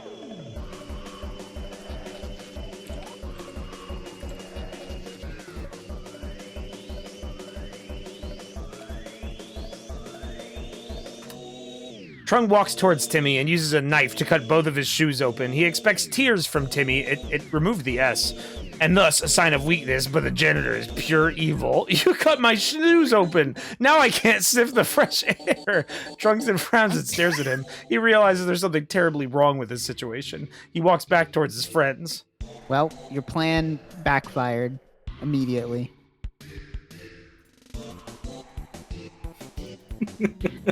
Do you have a way out, Cindy Peas?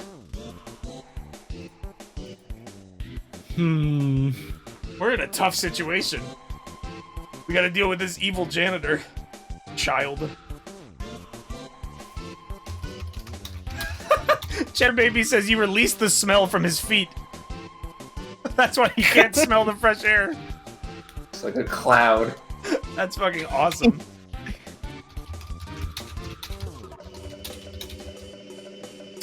Ducky says, kinda missing security, buddy. Me too. We forgot to mention her. Shondi.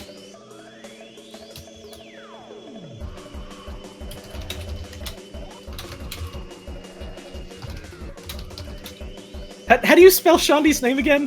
Hang on. Shondi. Shandi. Oh, really? I scrolled up. He was walking as Skittle. I forgot about that. Little Cindy Peas greases the floor with her joke butter, causing the janitor to slip and fall on his bum. She calls on her security buddy Shondi for help. This guy just fell on his bum, little Cindy shouts. But, bum, whatever! Help me turn him over! Shondi looks at the janitor who stares back with a glare that could kill. He hasn't broken eye contact with the two hoodlums for even a second. No way, she says.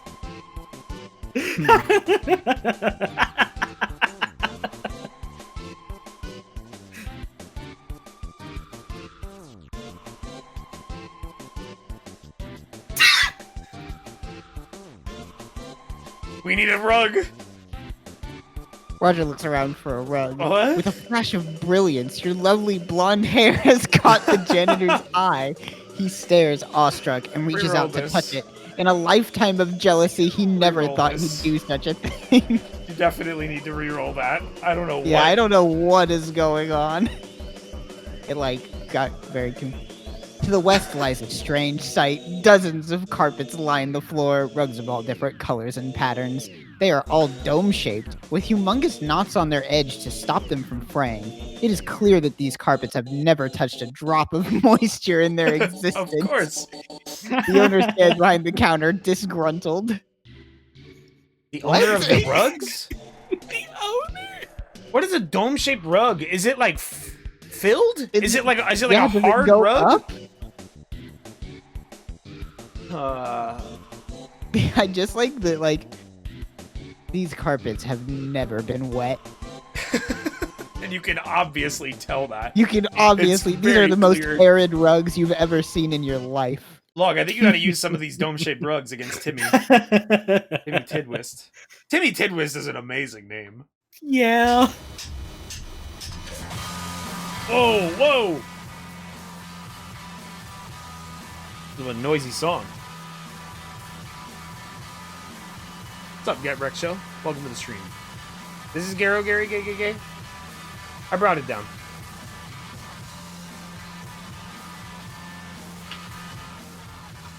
Guys, it's at negative 34 decibels. There's no way it's hurting your ears. Right?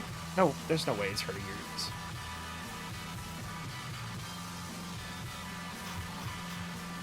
Skype considers all the factors to find a way out of the situation. He has access to a dozen dry rugs, a wall of fire, waterproof superglue, and his costume, which is strong enough to turn aside a bullet. I'm pressing enter. Wait, what even were you dressed up as? It didn't tell me. It didn't ever tell me what I was dressed as. It just said, I think it said Skype's costume was very fitting for Halloween. Oh, right, yeah. The janitor sits down lighting a cigarette. Dag nabbit, he sighs. I don't even want to get up no more. Can I do one more? Yes, fine. Guess we win.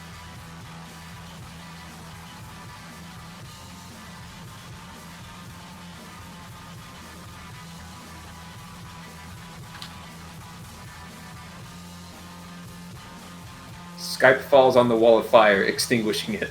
You've got a strong costume. That should take care of it. The janitor turns towards the source of the noise, watching Skype struggling to get out of the wall of fire. Come on, Timmy says with a shrug. I can't even watch you suffer. Trog carefully walks over, forming a bucket line with his friends. They pass the holy water back and forth, slowly dousing the flames. I guess we found more. Alright, sure. Alright, I'm willing to accept this.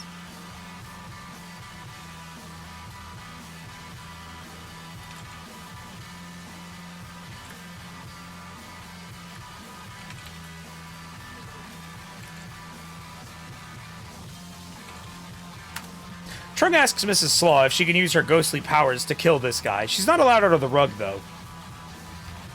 She only watches in dismay and makes quiet whimpering noises. They stand victorious. The janitor opens his eyes wide. No warmth or kindness can be found there. Only evil lies in those depths, unfathomable and rentless.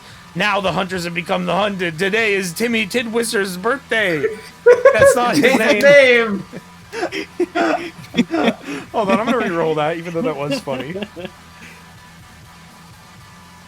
She grumpily declines. Sit back down, the robot whines. I'll spare your lives if you and your mutant friends get back in those seats. What the fuck? What robot? What robot? She tries to convince him that it's a good idea. Do it! You don't even believe in ghosts anyways, says Mrs. Slaw. Trog looks at the crucifix, which glimmers in the sunlight, bouncing off its golden surface. We've been through this, says Mrs. Slaw defiantly. It's what the fuck? I don't know what any of this is. I don't think it remembers that Mrs. Slaw is possessed. I think it forgot about that was a plot long point. time ago. She's trapped there and has to obey the rules of her habitat. It's talking about the carpet. She insists that he'll go away once the fire is out, so they might as well focus their efforts elsewhere. The whole group heads up to a class a minute before the bell rings. They've lost a member, but at least they won't fail the project now. Who died? Did someone die? I guess we lost Shandi again.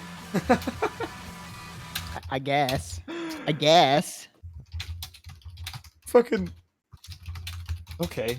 Mrs. Slaw is no fucking help.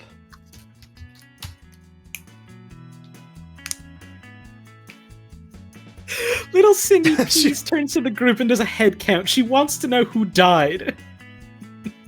There's still one person missing, little Cindy announces. Who died? Daniel didn't return with us, Skype says. We don't know if the kidnapper got him or if he just got lost. Holly, that's The a 13-year-old. Yeah, that's what 13-year-olds sound like. The possibility brings the mood down again. Suddenly Trunkston runs over to the window and looks out into the parking lot. Can I just hit enter? Yeah, you gotta press enter on that one. We gotta see. Can't leave us in suspense.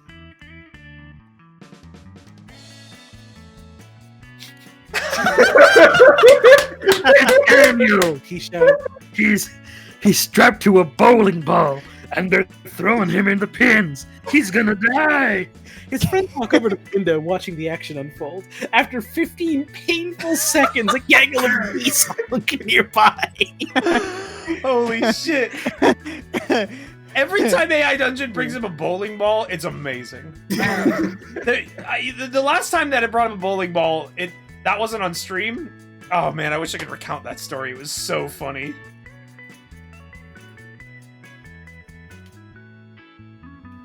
Okay.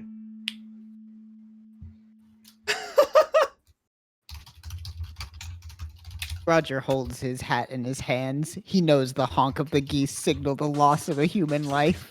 The last remaining goose honks 3 times, announcing the death of Daniel. Thanks for playing.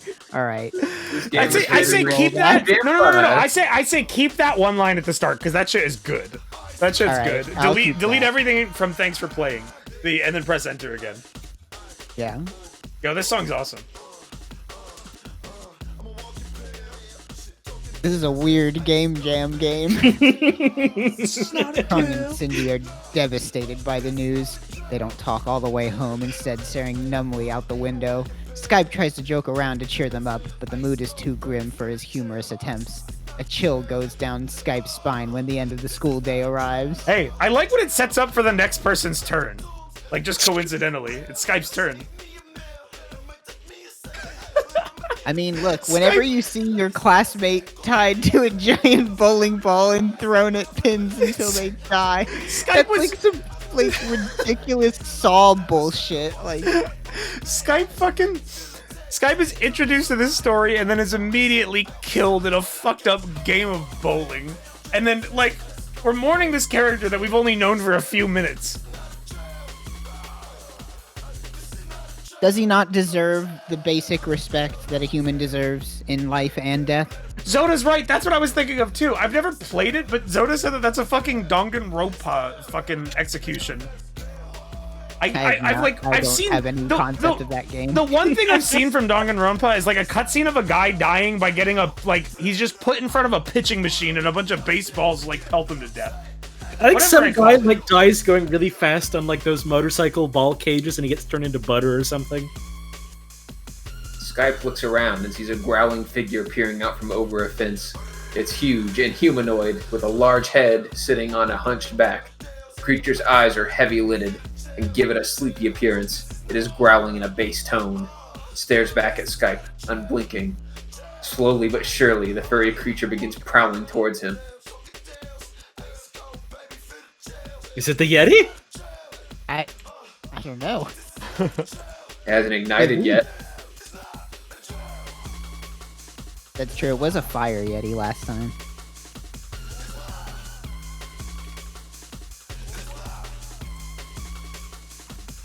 The creature snaps its fingers. The creature snaps its fingers and suddenly a bunch of small men dash up to Skype and begin attaching him to a bowling ball. The creature, who we can now identify as a Yeti, punches the ball towards a giant ramp. It soars into the air and lands in the gutter. 3 feet to the left, the furry monster screams at Skype, who does not return its gaze. Wait. I don't understand what happened. I don't know what happened. He punched the bowling ball before you got tied to it. And then it soared through the air and landed in the gutter. I guess it's like a threatening gesture. You were only half tied to it.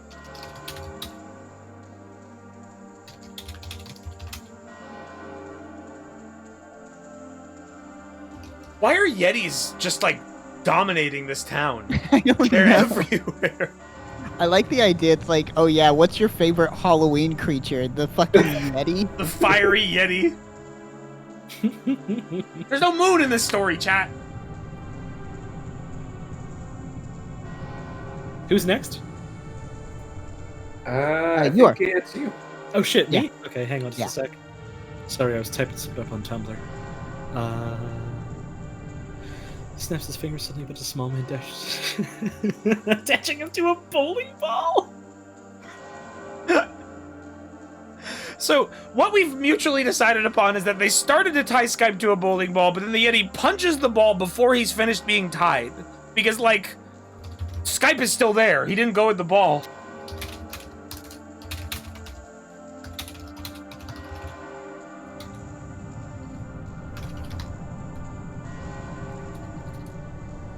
I can't save you.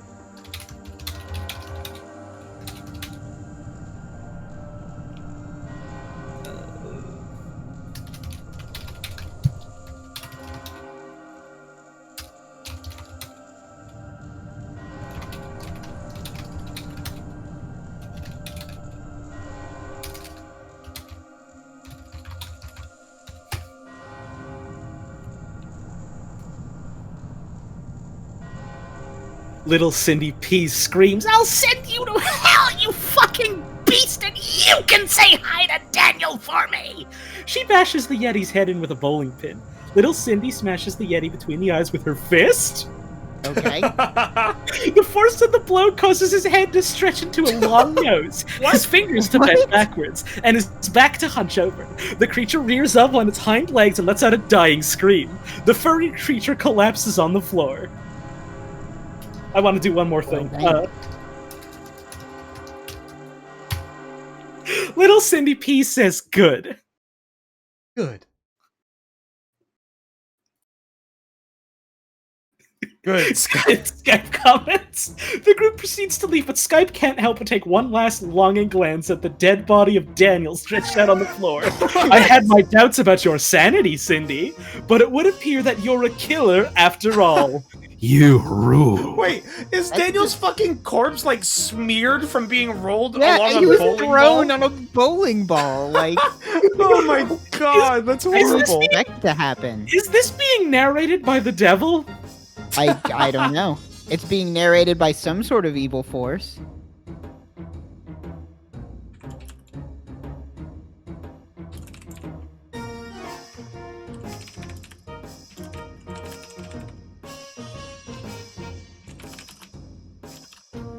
Trung grabs a spade and begins scraping Daniel off the ground to prepare for the funeral. It was my Thankfully, turn. Uncle Ted turns up at this very moment in an old rusted pickup truck. He honks the horn a couple times, signaling for everyone to enter the vehicle. I don't know what that is. As he does, Cindy steps forward and grabs the Yeti's body. She looks at her friends and gets into a fighting position. Her hands fly into fists and she moves like a dancer, putting all her weight into her shoulders and legs. She becomes an animal, basking in the primal joy of survival of the fittest while staring. I don't know what that means either. She really is getting converted. She's getting converted into a Dead by Daylight killer. Like, who is she? She picked up the body. She's staring down the body? Holly, do you want me to re-roll that or not? I'm kind of into this, frankly. Okay, I think Cindy's turning into a Yeti. This is how a Yeti is born. It's like a Highlander type situation. Everyone in chat is saying that she needs to hook the Yeti. I would like to do a Dead by Daylight story, specifically like that situation, but I'm gonna wait till we have like Scorpion Valve, the other Dead by Daylight players. Roger walks over to the Yeti and reaches down, collecting a single golden tear from the Yeti's eye. Only need 4 more to bring Dad back, he mutters to himself. Cindy bounds towards the dead body and begins digging its teeth into the monster. Its skin feels like the thick hide of a prize-fighting bull, and it fights with the strength and instinct of one too.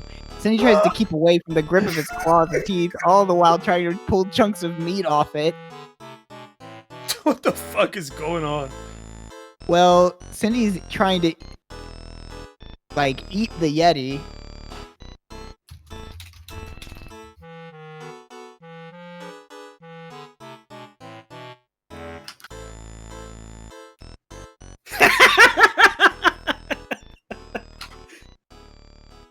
I don't know what's come over Cindy.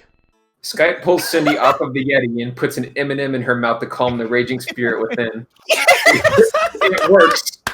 Upon eating the delicious treat, Cindy's eyes widen and she stares around at the sweet tarts package found lying on the floor. Wriggling through the massive teeth, fur, and claws, she slowly crawls out of danger, miraculously unscathed save for a large streak of blood down her arm. I like the implication that this has happened before. And it will happen again. Holy shit. Trog begins to feed Cindy more M&Ms to see what happens. She reacts in different ways to each color. It gets very interesting when he gets to the purple M&Ms. Trog flicks through his black notebook and reads through some of his findings. Hold on. No, wait. I'm gonna do something that'll be equivalent to enter. The purple M&Ms cause Cindy to. The purple M&Ms cause Cindy to grow an extra arm out of her left shoulder. It flails around waiting to be used, but looks pretty uncomfortable. She can't move it around much, as if it's stuck in a position that it shouldn't be in. Well, now we know. Alright, Holly. You have an extra arm. That's cool. Like a nice... You want to eat more M&Ms? More things could happen if you have a few more. This shit wacky. I'm still laughing at the very first thing it generated when Shaundy walks as a Skittle this year. I can't stop. Wayne, there are no purple M&Ms. There are now in this world. Little Cindy pees, eats a green M&M. Her extra arm pops off and grows into another Cindy. The new Cindy bites the old Cindy on the left leg. She falls to the ground with a yell, clutching her wound. The new Cindy seems alright, if a little embarrassed by her previous actions. Green M&Ms give birth to an army of Cindies. Now this is interesting. Sparky would write. Cindies. hang on. I want to do one thing really quick. Don't end the story. I'm not ending it. I'm just saying because you could, like, you easily could if you let the army of Cinnies take over. Hang on. Says... Yo, Milk Ape in chat. What's up? How you doing?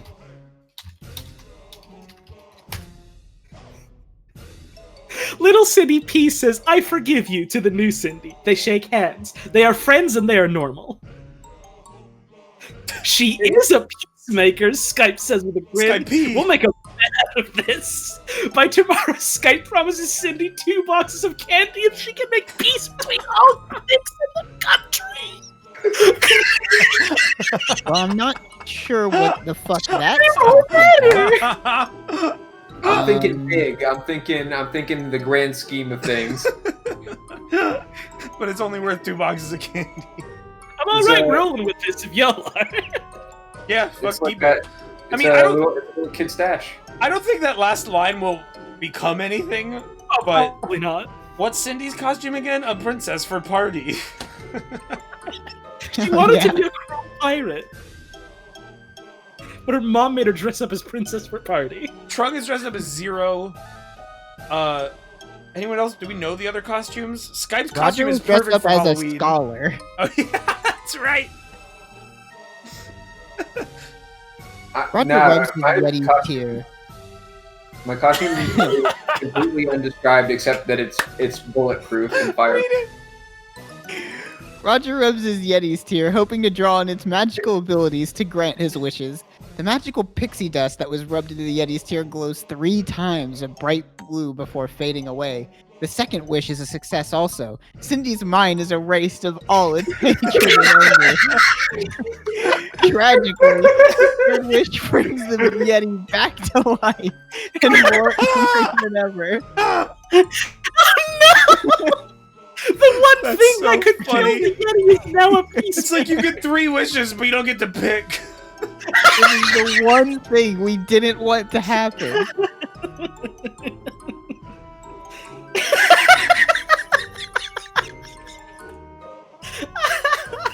You get 2 wishes, but the Yeti that you took the tear from gets 1, and it always wishes to come back to life. Skype says, we need to make the Yeti cry so that we can wish for its death. Trog knows what he must do. He picks up a nearby chair and swings it as hard as he can at the monster's head. Furry Beast roars angrily and hits back with a punch that sends Trog to dreamland. You got your lights punched out by a Yeti.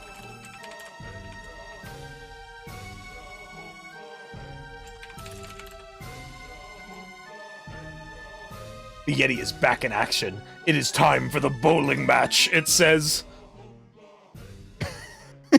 Looking down at Cindy, strapped to the bowling ball of doom. If you don't take a swing at me, this girl is history. So it's fight or die, and fighting a Yeti is never a good plan. Sorry about this, Skype says. How did Cindy get on the bowling ball?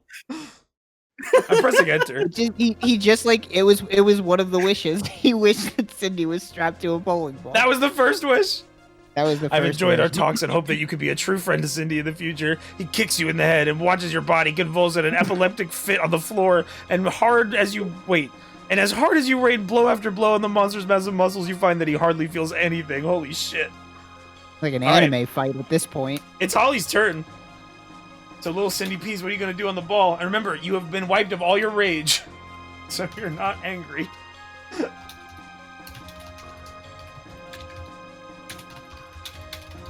Wild Chimp said my mom came in and said they are having way too much fun.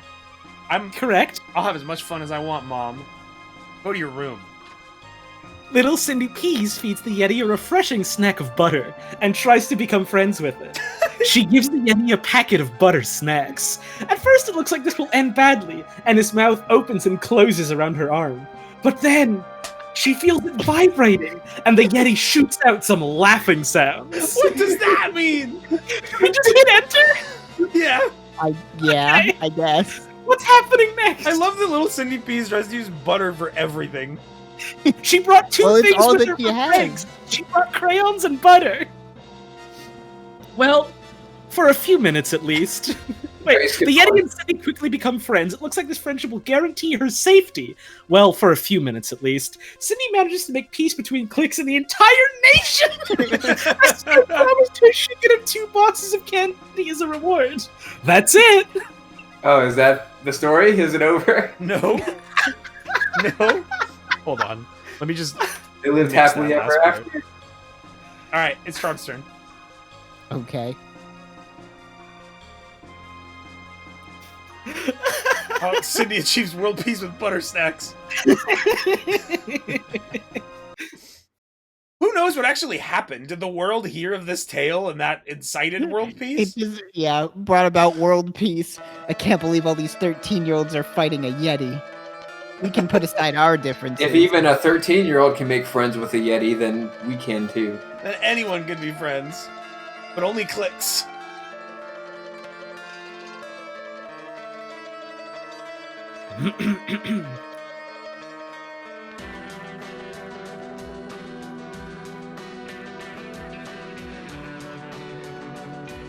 Cindy Peas, hot butter ice cream. Roger is greedy and wants more magical Yeti wishes. He steps on the Yeti's toes as hard as he can to try to make the beast weep. Oh, wow. Yeah, he doesn't know what That's to the do. first time. Oh god, we sumped it. That It'll happens. figure it out. It almost always does. It'll come up with something.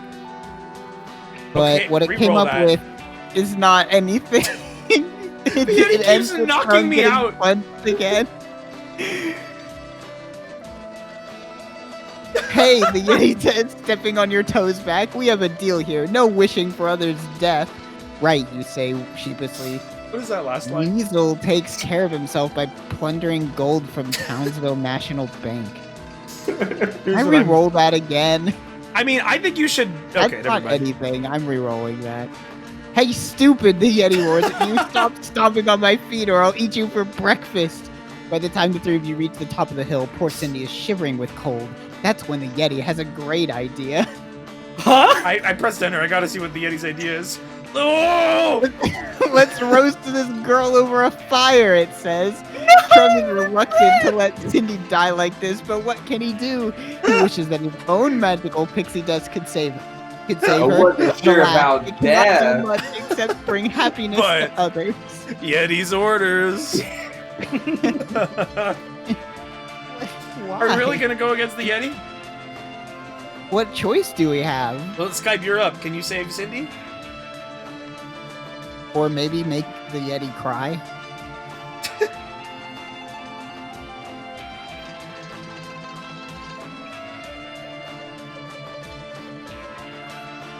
Secretly, Skype swaps out Cindy for a Chusila doll. Then Trog carries the fake girl back down the mountain. Oh, okay, that didn't accomplish what I wanted it to. Some boys do strange things when they are lonely.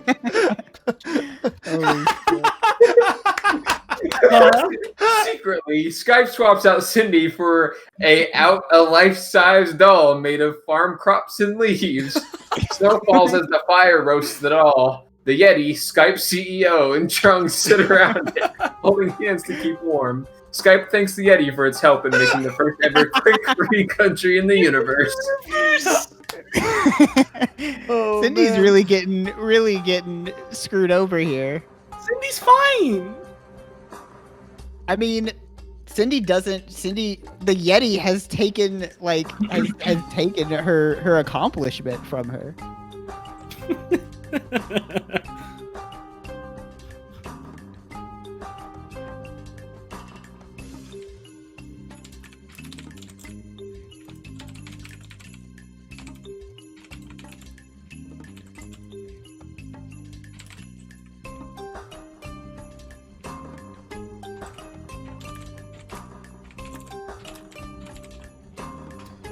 The four of you sit around the fire near the Yeti. He has not noticed that Cindy is clearly sitting next to Trog unharmed. You look into the Yeti's eyes. His pupils are bowling balls. Oh no! He spots Cindy and reaches for her with his giant hands.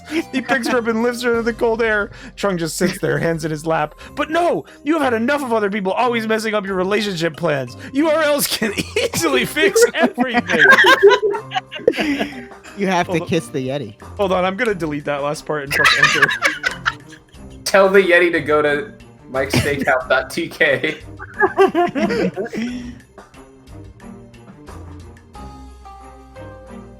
Cindy struggles to get away, but there's nothing she can do. Her screams echo in your head against the blizzard of snowflakes you see before you. Your body shivers. What should you do? You have been fatally frozen. Well, we lost. Hold on, I'm re-rolling. I don't want to die. No one ever does, buddy. Is this the future for the girl he loves? Is this what fate has in store for Cindy P? To end up as a meal for a hairy, smelly beast in the cold, cold mountains of the moon?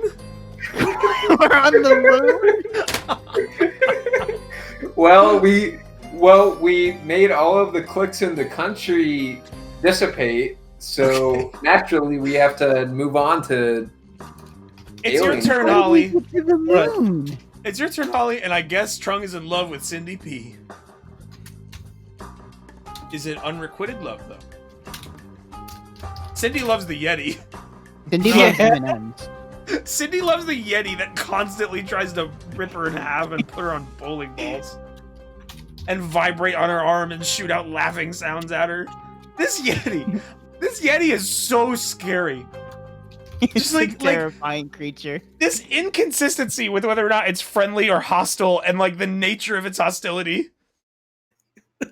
The Yeti and Cindy laugh and high five. The gang has fallen for the ultimate prank. The classic trick your friends into thinking an evil Yeti will kill you joke. Pranked those stupid kids good. Oh shoot. I'm laughing so hard I think I soiled myself. Poop. Trog takes Cindy's hand in his own and looks lovingly into her eyes. Trog also notices the odor and turns his head to look at the Yeti. So you shat yourself. Well, Who shat? the narrator, I guess. Is the Yeti the narrator? No. Scat out of my cave. Hold on. I'm gonna get rid of Reroll. that. Or get rid of I'm that. just removing that. My That was just a turn. joke.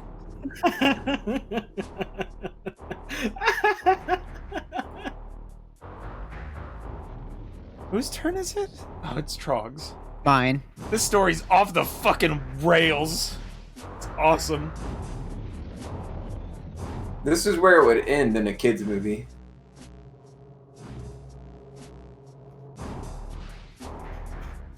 But this is not a kids movie. This is a rated R adult horror film. This is not a kids movie because a child named Daniel was made into a paste by a bowling ball. Well, I mean, what happened to Mac and me? It's true.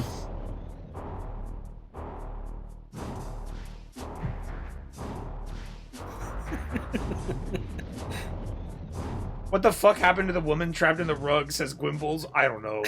That she's long gone. She's back on Earth. We're on the fucking moon. Roger looks at Skype, feeling a bit like a third wheel in this situation. He looks at the Yeti's tear in his palm and makes a vile wish. I wish that all Yetis forgot how to breathe forever.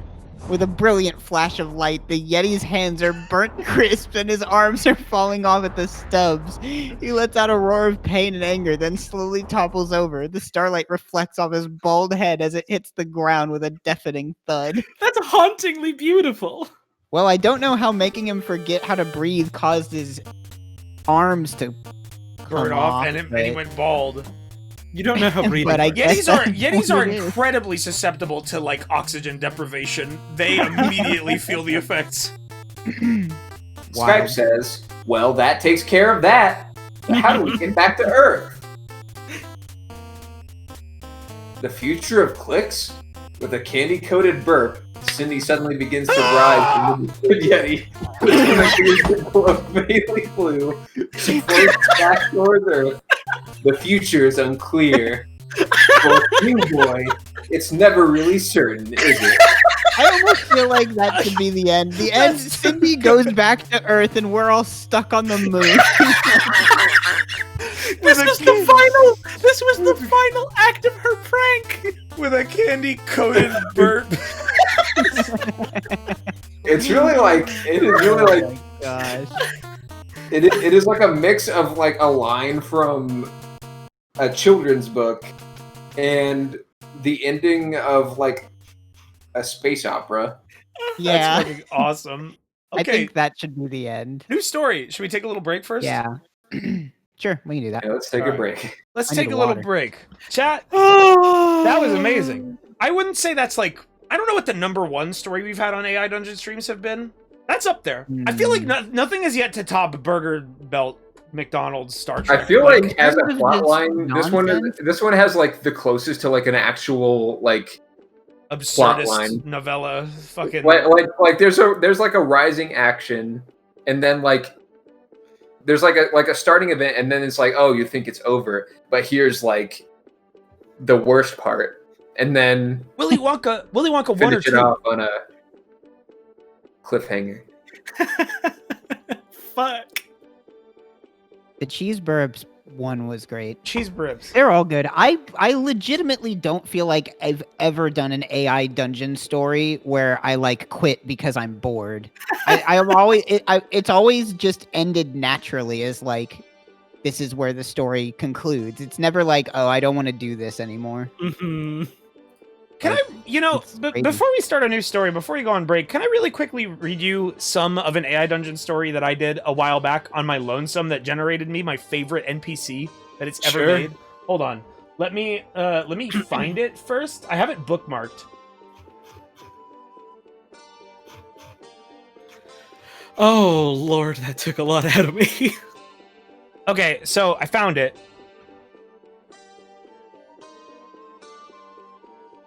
Oh my god. My mouse feels so fucked up. Holy shit. Get a new mouse. What? Hello? It just like the amount of fucked up scrolling that it just did was like incredible. Okay. So, I'll read this to you guys. It's kind of long, but I don't think I'm going to read it all. The Tale of Doogly and Gooch. You are Doogly, a peasant living in a small village in the kingdom of Larian. You have a pitchfork and nothing else. You dream of getting out of your village and having an adventure.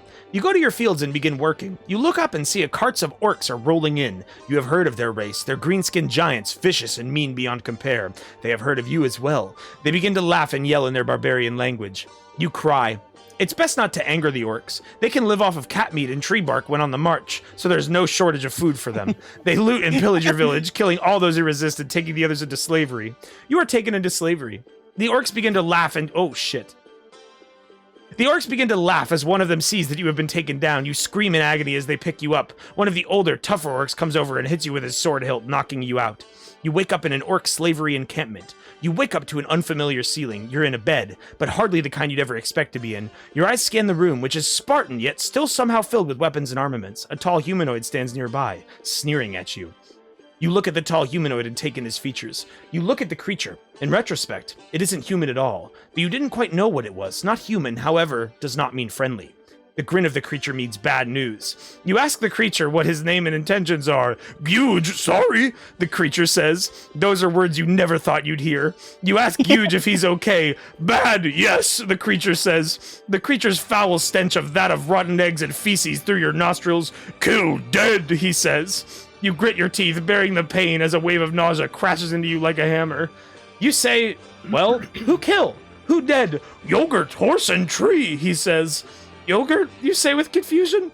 Last I saw her, she was a zombie, he says with a giant grin. Bad? What? You say in shock? Pig, he yells. You offer Huge a bug you found on the floor. Huge takes the bug delicately, as if afraid of waking it from slumber, and tucks it between his rotted teeth. He pulls out a long strand of green goop and syrup that can only be saliva, ew, and puts the bug on it. You watch him eat the bug with delight. As you watch him with delight, he quickly finishes his unorthodox meal and begins yelling angrily at you once more. Shut up, you say loudly. Huge backs up, looking startled and confused. Hold on, I gotta turn down this media share. You tell Huge that you are sorry for yelling at him. Sorry, you say. My name Huge. Me canary trader, Huge says. You fire? I'm a miner, you reply. Where are we exactly? Dungeon, he says in the same loud voice. You ask Huge if he wants to leave the dungeon. Mine chopper? He asks. No, you say.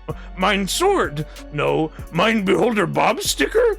Shut up, Huge. Nope. He really likes stickers. You tell Huge that you can get him a sticker if you escape the dungeon. Okie dokie Loki, Huge says. Me leave now? Not yet, you say, glancing at the window. If I go through there, will I make it to the outside? Yep. Then let's go. You ask Huge to destroy the door with his behemoth strength. Huge puts his shoulder against the heavy wooden door and with a loud grunt rips it off the door frame. No goo? Huge asks. Let's go, you yell. You run through the doorway and into... Outside of your broken cell stands 3 orc guards, including Gruzub. There you are, he says, spotting you. On your knees, homunculus. There's nowhere to run, and you certainly can't fight 3 orcs who are all over twice as big as you. You reluctantly get on your knees. You say, Huge, kill them, they want your stickers. Huge turns to look at you, then the orc. A huge grin appears on his face as he opens his mouth to yell. Without warning, he spits a thick stream of green goop into Gruzub's eyes. Iwonk! Gruzub yells, stumbling backwards. Seeing an opportunity, the other 2 orcs raise their sword into the air and charge at Huge. Huge raises his hands in fear, then ducks and rolls towards the door to your old cell. The orcs follow, closely behind.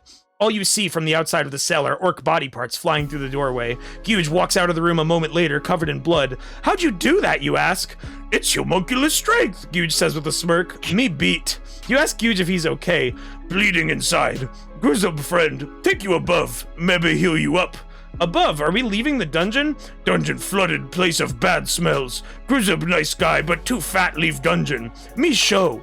You say, you killed Gruzub. That was Gruzub. Maybe, brother. No can tell. Huge shakes. Show? You think for a moment, too overwhelmed by the events of the past 2 minutes to give a proper response to what Huge is asking. Yes, show! Show! Outside! You follow Huge. Huge continues on ahead, not even waiting for you to follow. Though he's walking slowly, you almost have to jog to catch up with each step he takes. You wonder if it's far to wherever he's leading you. We're nearly there. You look and see what's inside the other cells as you follow Huge out of the dungeon. You glance at the other cells as you follow Huge, curious as to whether this is all of them. Most are empty, but some contain comatose orcs or broken equipment. A few others simply hold piles of trash. You ask Guge where he comes from. Hummel's Mountain Village, Guge says without looking back. What's it like there, you ask. Full of Hummels. Nice. If smash a few Hummels. Guge suddenly stops and raises his club to the air. Guge says, me love smash Hummels. Guge stops. You smash? Before you can respond, Guge sweeps the club out of his hands and hits you in the legs. You fall to the floor with a pained yell as Guge swings again, this time at your arm. You say, Guge, no! Me friend! Guge pauses once again. You friend? Asks Guge. Yeah, friends, you answer. Guge steps back and looks at you inquisitively. You say, me name Doogly, me friend of Guge. Google? It asks, pronouncing the G incorrectly. Yeah, Guge, you say slowly. Me Guge. Who guy? He asks again. Yeah, man, sure. You look down at your broken leg. You see your kneecap sticking out of the bottom of your leg at a 90-degree angle. You've never been good with medical stuff, but you think if you can manage to reset it, the bones may heal correctly. Everything complete. No more broken. You say, it's still pretty broken, Guge. Can you pick me up? Guge lifts you onto his shoulder. Just a sprain. Ouch, you say, being poked in the butt by Guge's homunculus face. You sit up straight and ignore the throbbing pain of your knee. You ride Guge's shoulder out of the dungeon. You begin walking out of the dungeon with Guge, passing several unconscious orcs as you walk. You ask Guge if he really knows where to go. Who guy lead, me hope? Who are you, you ask? I really don't know. Me fellow homunculus, not master or slave. But who... Wait, are you an Alp? 1, 2... Guge has started counting to 100 for some reason. When you get to 100, let's find the exit, you request. 10... 11... Guge grunts as he walks up to a steep incline with you in his arms. It feels like an odd reversal of when he carried you down here. You continue listening to Guge's horrible attempts at counting. 12... 13... Guge's already awful attempts at counting are made even more difficult by the fact that his head's mouth seems incapable of forming some numbers, substituting random sounds in their place. 14... Brown... 40... 20... By... Red... 1 brown. Guy, just stop counting and talk or whatever you're trying to do. You suggest after a while. Faunine, Council, Elf. Suddenly, 2 Is it coming up with all of that? Yeah. Suddenly, 2 able-bodied orcs appear, holding spears, ready to attack you and Guge. Who's this, then? One of the orcs shouts. Didn't know there were any other homunculi in the dungeon. Goblin. Wall, replies Guge. He's still counting. You command Guge to slam the orcs. Guge walks drowsily up to the orcs, still counting out loud all the while, and headbutts one with a wet crunch. You wince at the sight of one of the orcs' heads shooting to one side from the force of Guge's collision with him. The remaining orc wails and tries to stab Guge's leg. He manages to strike true, however, his spear sinking into Guge's leg. The creaturine falls to the ground, and you fall off his shoulder, crawling up towards his head. 5... Door. You say, Guge, don't worry, buddy. You're gonna be okay, I promise. I'll take care of the orc. I don't care if my leg is broken. Guge manages a positive grunt, his eyes glazing over as he lays on the floor, returning to unconsciousness. You crawl slowly over to the dying orc, taking hold of his spear. You point the spear at the orc who took down Guge. The orc whimpers and begs for his life. Watching your piercing, relentless gaze, the coward eagerly agrees to tell you anything. His name is Azazaja. Chosen by the lot, he gets to man the holding wing from the central room. You say, where is the exit? And how many orcs are waiting for us out there? No! Inadventable Lord Orc Slaver! Better orc than you! I die with head high! Azaza screams, grabbing Jin anger at the handle of his weapon. You say, I'm not an orc. How not orc? Me kill you! I'm better than you! He growls and spits at your feet like the pathetic creature he is. You jump in his direction using your broken leg, catching the orc by surprise as he clearly thought you wouldn't be able to stand on it. Tightly gripping the spear, you slam it through the ribcage of the monster. You pull it out, but already 3 orcs surround you from outside. Hello, prey! Give us your whip! The orc interrupts his sentence with a gargle as Guge crushes his throat. Guge is okay! You land a few more crushing blows, ending the life of Zazaza for good, although I'm sure he's roasting in whatever hell the orcs believe in. Then, as quick as you assaulted the orc, you receive 5 spears to your back. I'm not sure if I'm gonna keep reading, because I'm pretty sure, like, the best parts of it ended whenever, like, he stopped counting. That was the reason why I saved this, because it made him do this fake counting to 100. You say, does it not hurt? To her. There was still some good stuff. I believe it ended. Oh yeah, we meet like a minotaur, and then we disguise as like. I fought one of the orc generals in a sexual wrestling match. Yeah, okay, we're gonna stop here. What? Okay, so anyways, I'm gonna take an actual break now because I need to get a snack and a drink, and then when we get back, we're gonna start another multiplayer story. But I wanted to show you the tale of Guge. Share the full transcript, Wayne? Yeah, I'll link you guys the transcript later. Is Holly still here? She is here. Her mic's muted. She's probably just taking a break. All right, break time. I'll be right back, chat. Chat, enjoy the break. I'm gonna turn up the media shares a little bit. If you want to get a Halloween snack, get 2 boxes of candy. Have a purple M&M or a sweet tart. Maybe you'll have a candy coated burp.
Hey chat, I'm messing around with AI Dungeon while nobody's here. I made it generate a new piece of Wayne Radio TV merch, and it says it's a shirt that has a Yeti looking at an apple.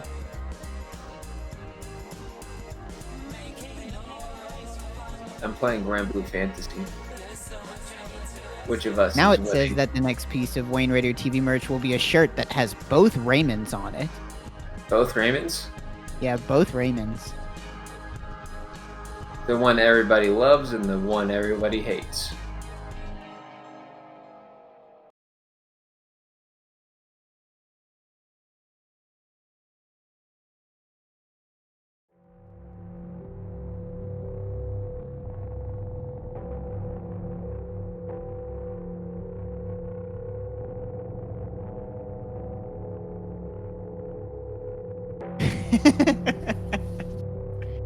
The new piece of Wayne Radio TV merch will be a shirt that has a crying Luigi and crushed Goomba on it, and it will say, "I stepped on a Goomba, honest." Those who buy the shirt will get a jar of honey, rosemary, and honey. Layering. I don't think rosemary and honey would taste very good together. Oh no, you can put honey in a lot of places. True.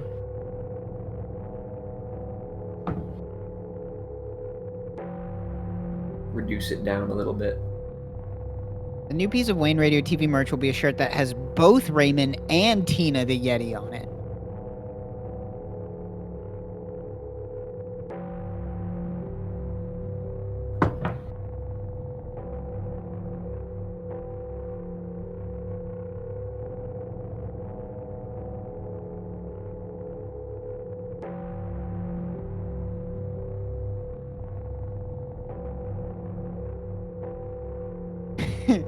The new piece of Wayne Radio TV merch will be a shirt that has several different Marios on the front with a bloody axe in his hand. It just says Marios.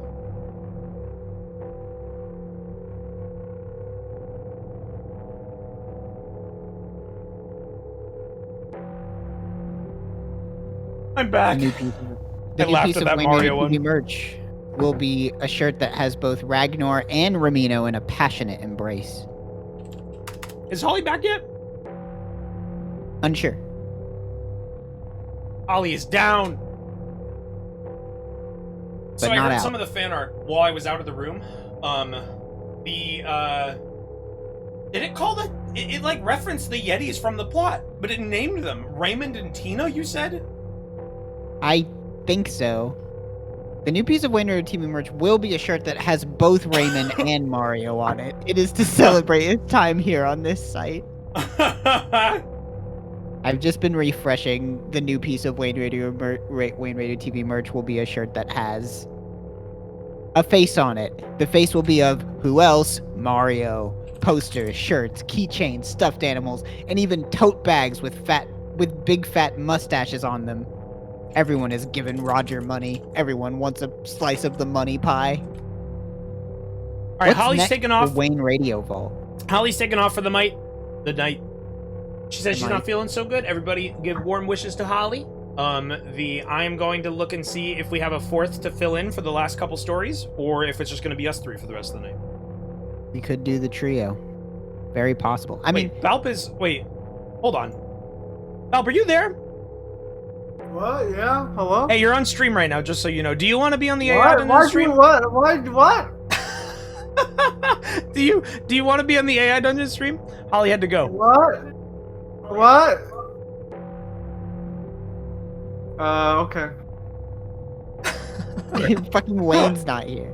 Hey, what's up? I went and retrieved Balp. I found him in the depths.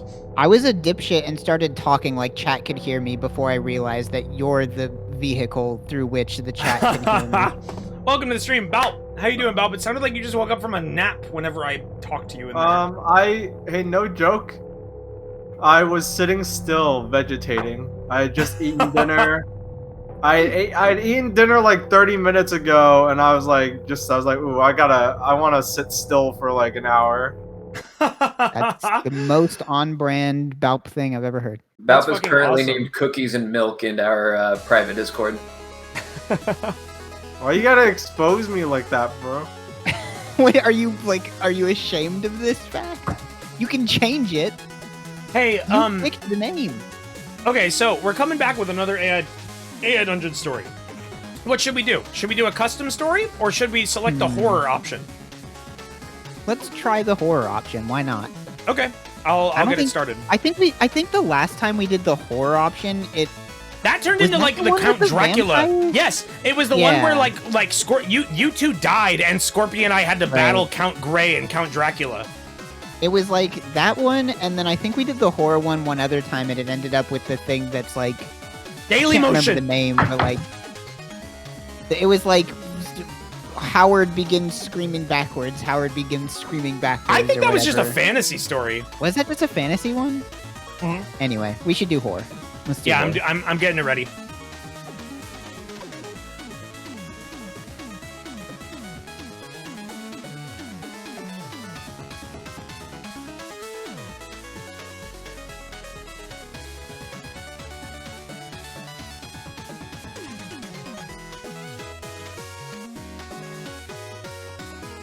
Trying to decide Here if you I go. should eat a piece of candy or not.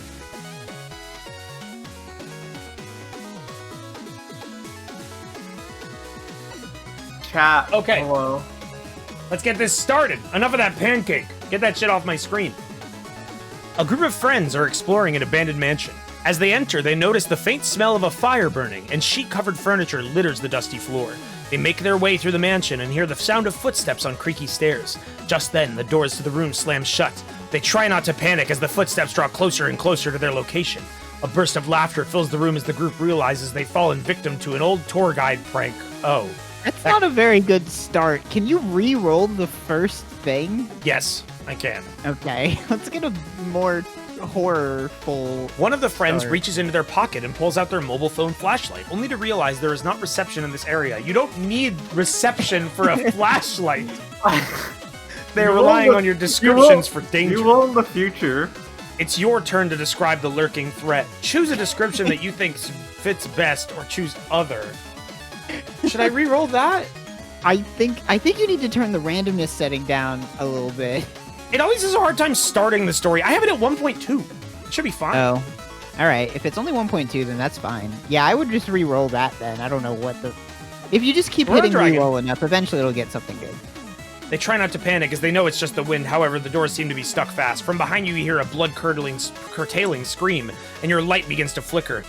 As you slowly turn around, you find one of your friends slumped on the ground, her eyes pierced out, and a leather-gloved hand covering her bloody mouth. Oh, shit. Okay, that's a start. There you go. That's a good start. Okay, so we have a new roster here. Balb is joining us. So let's do the turn order like this. We had Trog going. It was Trog, Log, me, Holly. So then let's bump Trog to the bottom. Let's do Balp. Let's do Balp, me, Log, Trog. Let's go like that, okay? Okay. All right, cool. So I'm up. So you're up first. Our friend has just been murdered. I'm gonna assume that that's our 5th friend who is not our character. No.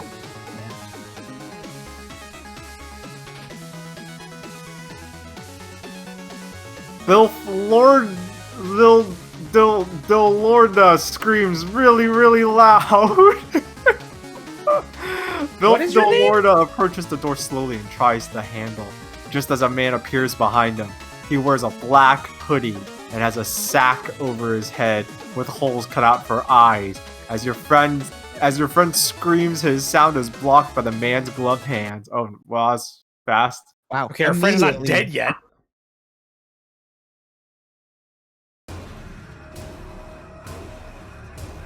Wait, did Balp just get grabbed? I don't. Yeah, Yeah. No. I don't know. Hard to say.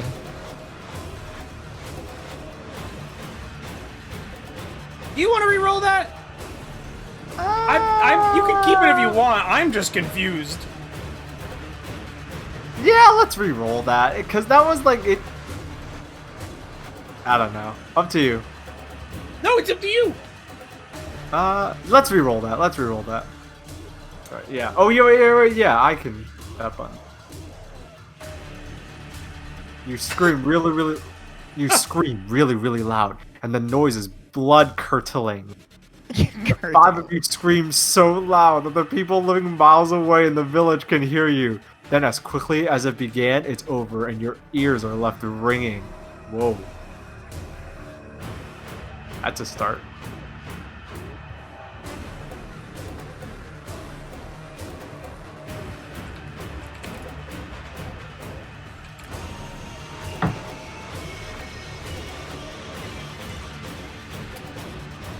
Gomer is hyperventilating.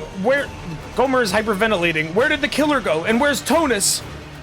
As you sit in the silence that follows the screams, your only thought is, where is Tonus? The two of you were exploring the other half of the mansion when you heard horror movie screams come from the lounge. Racing back, you found the room empty and all your friends on the ground seemingly dead. I'm gonna re-roll that. Yeah, that can't happen. You heard horror movie screams. Gomer is hyperventilating. Slowly, Gomer crawls towards the double doors, which are still open. You can see darkness outside on the other side of the door, and you wonder if the killer has fled. Suddenly, a black-gloved hand shoots in through the door and turns the key, locking all 5 of you in the old drawing room. Okay. Wait, it went through the door? It locked it from the inside. Okay, I imagine that, like, the hand phased through the door. Like, it clipped through the door and then, like, reached in and locked... Wait, but it locked it from the inside. We could just leave. Wait, what? I was just to say, yeah, no, that's what I'm saying. It's like he locked it from the inside. That's a fantastic level of confusing. We can keep that shit. Oh, guess what? Ooh, so you know how I was sitting still, from eating food like a lizard? I have a treat. I have lemon-flavored seltzer, polar seltzer. I'm gonna open that right now. I hope you enjoy it. Jimmy Dream takes the key out of the lock and uses it to unlock the other door on the other side of the room. Not thinking clearly, but wanting to help Gomer, you take the key off Jim and run towards the door on the other side of the room. I don't know. I kind of want to reroll this. You could. That, like, didn't make any sense. Man, this is a bust so far. In your haste to leave the room, the key falls just out of reach. You crawl over to it. Just as you reach the key, there's a pounding from the other side of the door. The killer has returned! You scramble back to the middle of the room and sit next to Gomer, who is still crying.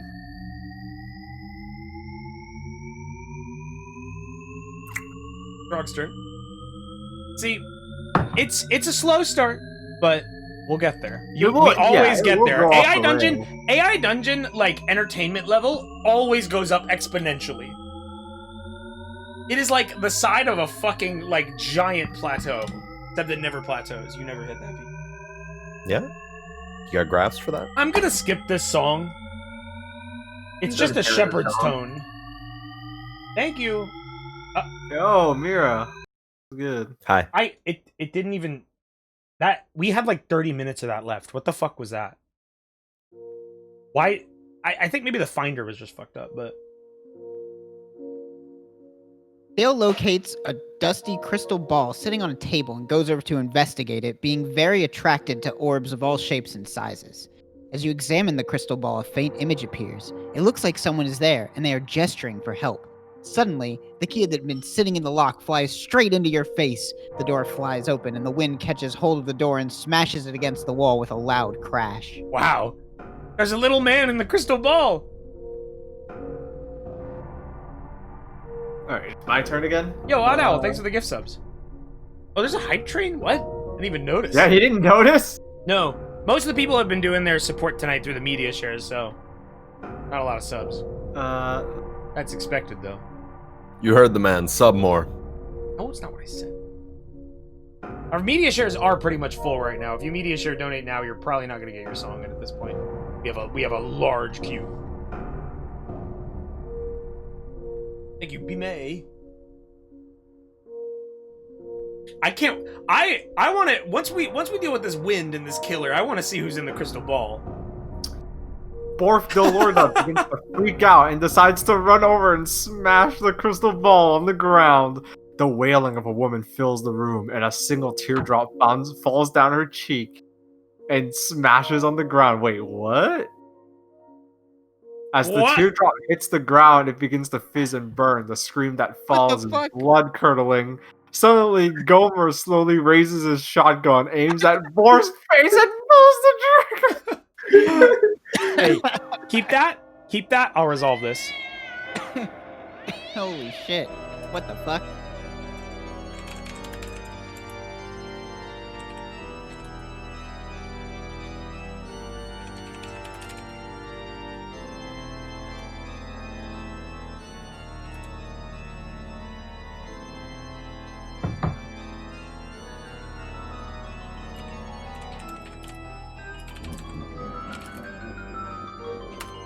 I can't control myself!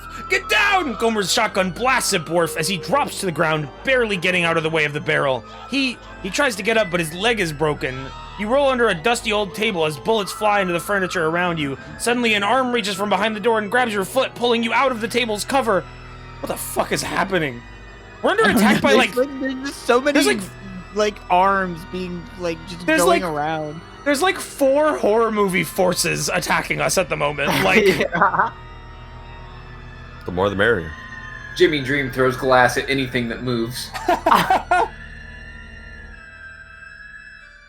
The more the scarier.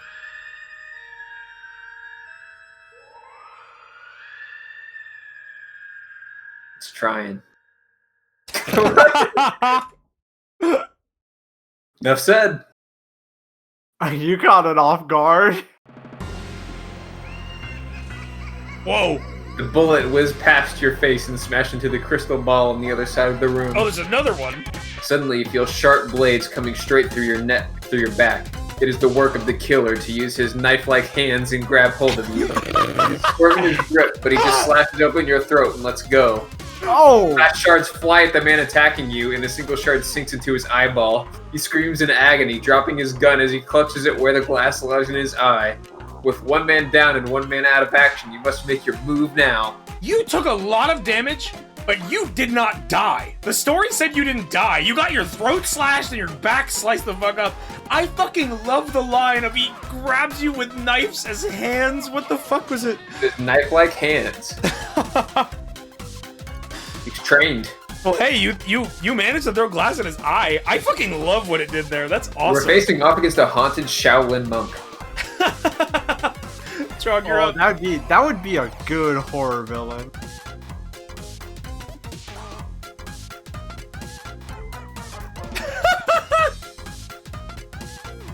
Dale can't believe he paid $4,000 American for this haunted house experience. Swearing, you jump up the table and tackle Gomer to the ground. Unfortunately, you misjudge your strength, and your sheer neck-snapping momentum sent both of you crashing through the wall behind, breaking through the decaying wooden in a sprawl of broken wood. Behind the wall, one room is connected to another by a single door, which sits open. Well, we're out of the room. Okay. Your turn, Belle. Let me see. Sheer neck-snapping momentum.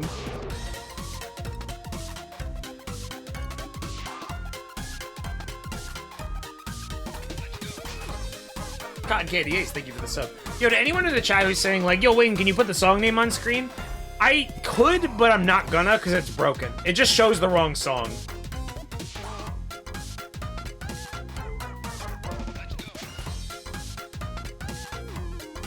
Dildorna says, they never told us how to deal with any of this in Survivor School. Ducking gunfire, you run over to Gomer's shotgun, which lays on the floor. Wait, is you it on the grab floor it and shooting? roll behind the wall. What?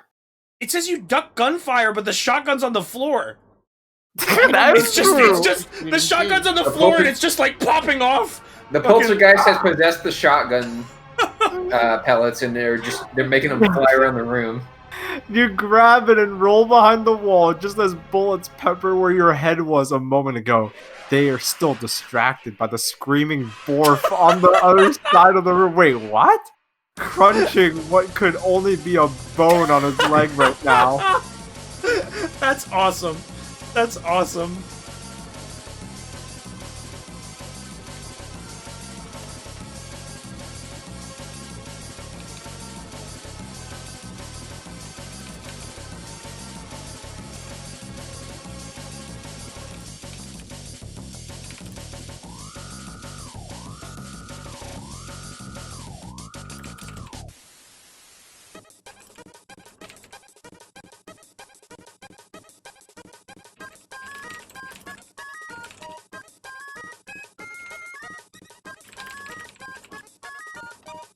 Gomer is possessed by some sort of dark force. His legs begin running into the next room while he wails at the top of his lungs. Soon, Gomer is out of sight. You crawl along the wall, hoping to get behind one of the shooters in this room. A second later, you stand up, blasting 3 lead I don't know. I'm gonna refresh that. I don't think that there's, like, shooters. Gomer's body begins to writhe around as if it were possessed or something. A demonic growl emanates from the man as he cusses out in some strange language that your feeble human ears have never heard of before. He grabs a nearby chair and hurls it across the room with as much force as a grown man can only muster. Alright, Log, you're up.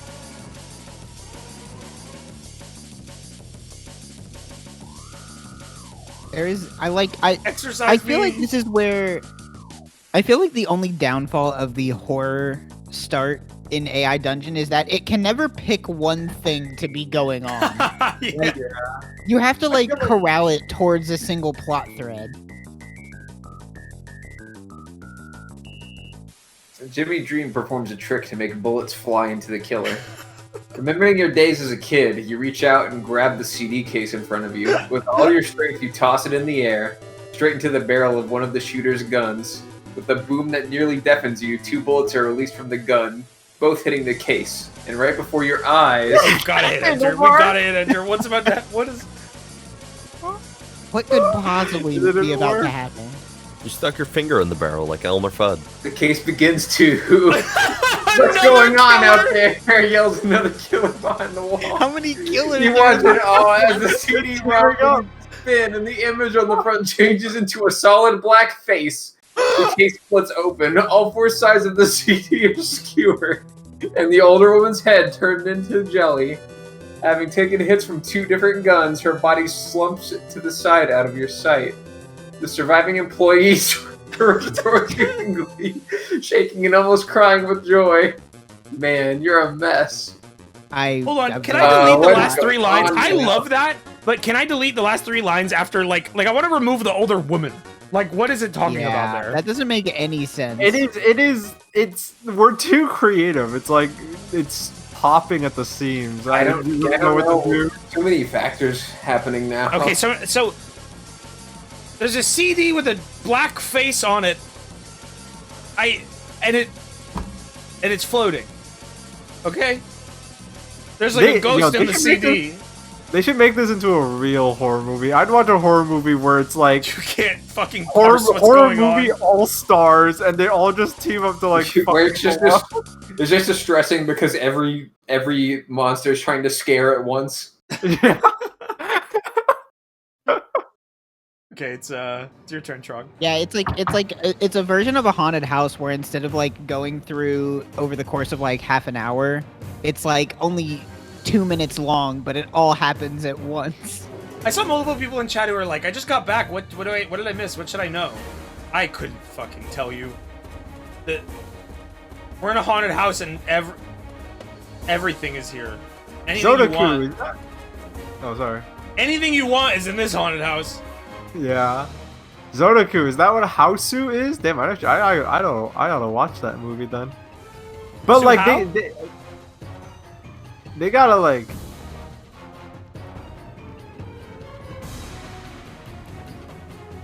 Yeah? What? What What? does that mean? Someone in chat just said I have this stream playing out my speakers and it made my Furby change personalities. What does that mean?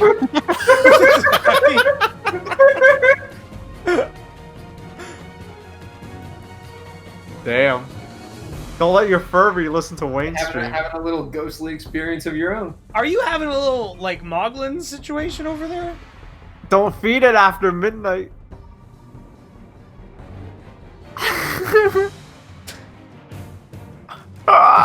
It replaced some of my pronouns. Whoa. but Read it. Dale squats down and begins counting down from 350. That was supposed to be, you don't want to know what will happen when he reaches 1. A straitjacket appears on your body with only your head sticking out. A straitjacket! You're being restrained by imaginary ropes. Stop it, you scream. Alright, easy there, killer, one of the men at the table says. I don't think I've ever seen him before. I'm pressing Well, enter. I don't know what's happening now. You're getting foreverly deletized, Oh. no. unfortunately. What's worse, he has the CD in his hands. Give me that, you say, standing your hand out for it. You stare at his hand while raising an eyebrow. He looks at you and slowly passes it over. You snatch it away from him and crawl back into the living room area. You look back and see everyone else is gone. I don't know what's happening. Should you re-roll that? I almost think you should Yes. re-roll the squatting What thing, am because there I- could be something weirder that could happen from that. I feel like AI Dungeon has analyzed enough stories to know, like, okay, in most stories, there's usually like a magic MacGuffin there's usually like a magic MacGuffin that's really important. Except AI Dungeon like will just like point at something that's already existing in the story and be like, that's the most important thing now. As you quickly try and think up ways you could use the now floating object to erase all life from this world, something unexpected happens. The hovering CD begins to flicker in and out of existence. It's as if your eyes are tricking you. Yo, thanks, The more you Loveful. look at the hovering blue speck, the more it disappears. Yup, it's obsessed with the CD again. Fuck yeah, I like the CD plot point. It's your turn, Belt. Alright.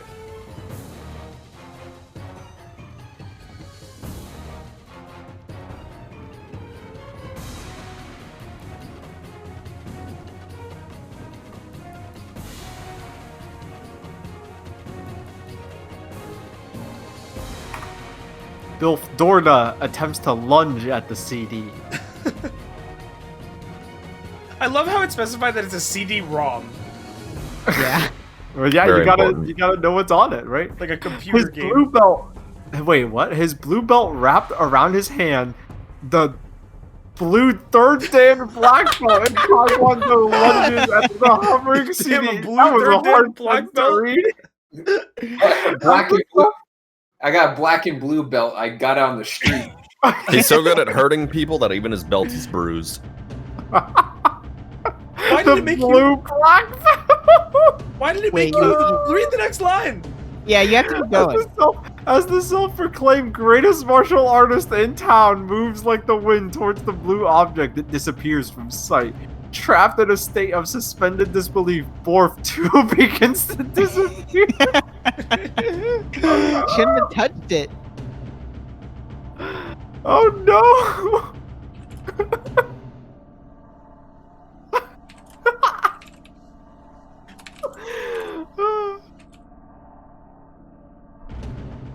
God damn this. God damn it. AI Dungeon is like too good with words. It's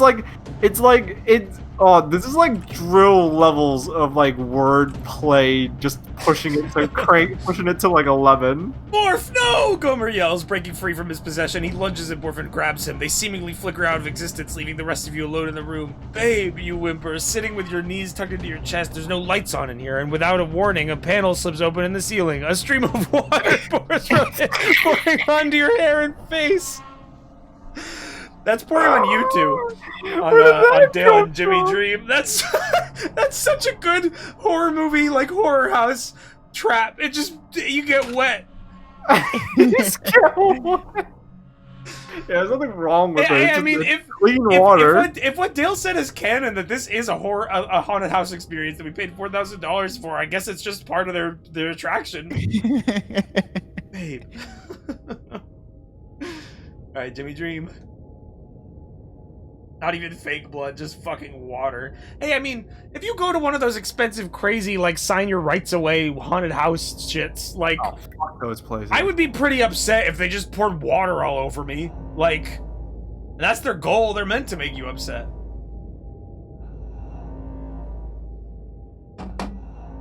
Oh, it's a really good haunted house. I'm not sure that haunted houses are supposed to make you upset. It's not like you pay money to go in a haunted house and the person in the first room is like making fun of you. Do you know about the fucking like? No, I know about the fucked up ones. I know. Yo, you know what I talked about this yesterday. It is still such a good idea. They should just give up on being scary because they're either not scary or they try really hard to be scary and it's just some teenager, like some senior in high school who's just like who's like paid to be an asshole. You know what they should do? Make them funny. Comedy houses. Go ahead, Log. I can't process it. Jimmy Dream is disappointed in his colleagues and begins the process to retrieve them back from the seedy containment hex.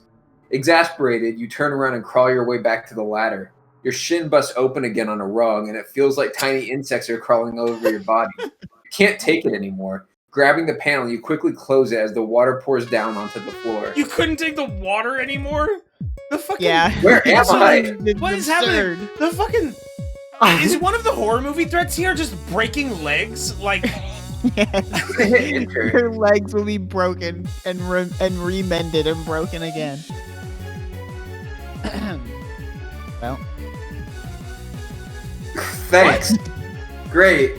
Maybe re-roll it. Try re-rolling from the top again. Unless you like that. Yeah, let's give it a shot.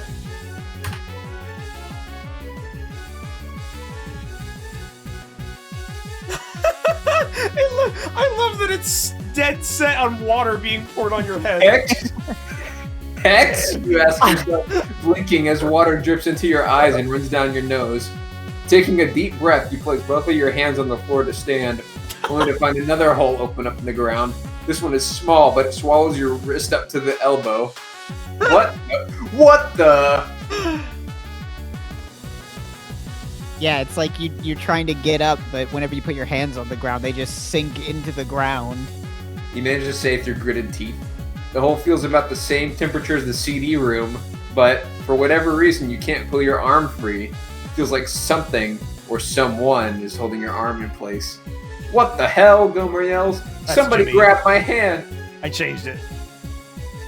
Because Gomer is in the containment hex. Oh yeah. Alright, it's Dale's turn.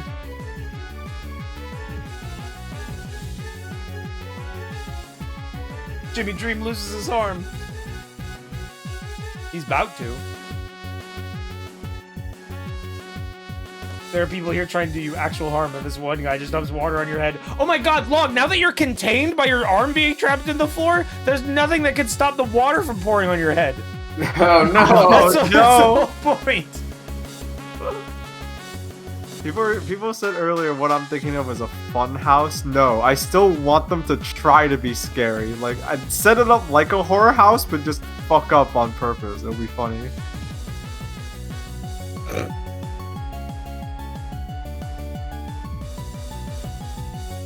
What the fuck is that? What? This idea Belp keeps going on about. I don't know. Like a comedy horror house, or like horror attraction, you know? No, I don't think Nice they do. frog.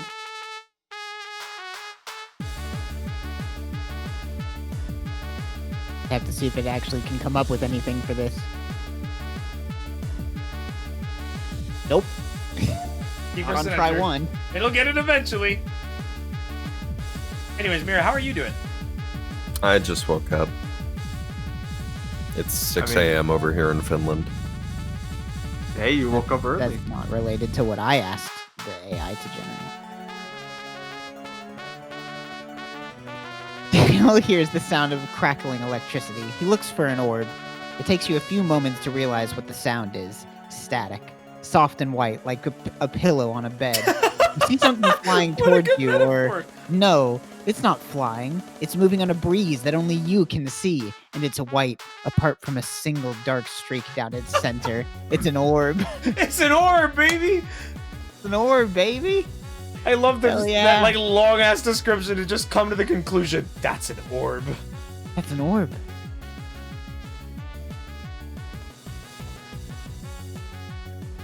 All right, Bob, it's your turn. We got warped out of existence. We're in a containment hex or something.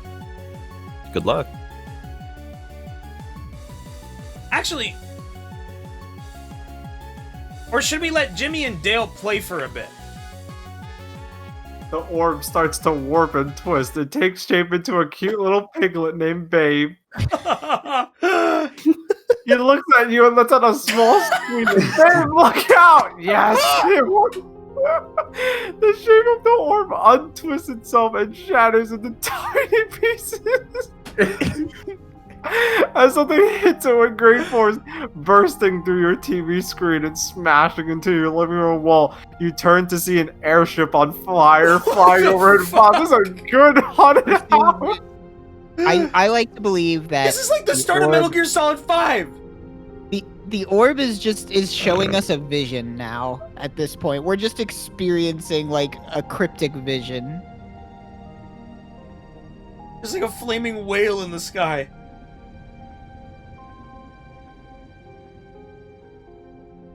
Am I going? It's Wayne's turn. Yeah, that was my turn. Yeah. I think I spent it well.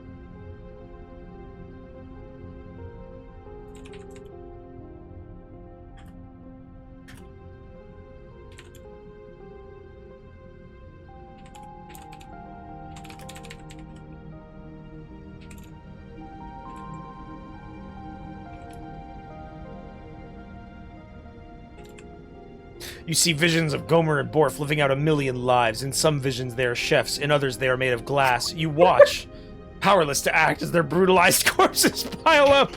Finally, you see them sitting at a desk in a barren cell, sitting across from each other, with angry red cuts down their faces, both with shaved heads and concentration. What? Bashing Hello? each other's brains out on the... What the fuck? What? I'm gonna re-roll that. I didn't expect it to, like, do that to us.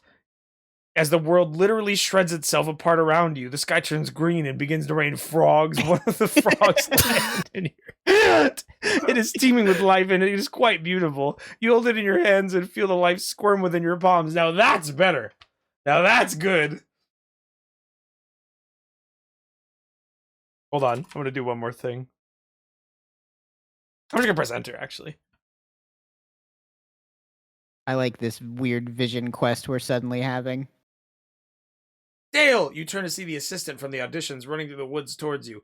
You are not wearing your orc's costume anymore. You're wearing denim shorts and a silver shirt, which is stained with blood. The assistant... I'm gonna re-roll that. Yeah, that it didn't know what to do with Dale, that. you took off your orc costume, man! Then it changes Sorry. into a tiny and vicious monster. You drop it in shock, and the frog monster lets out a horrific, painful scream, shattering your eardrums. Then the world fades to black.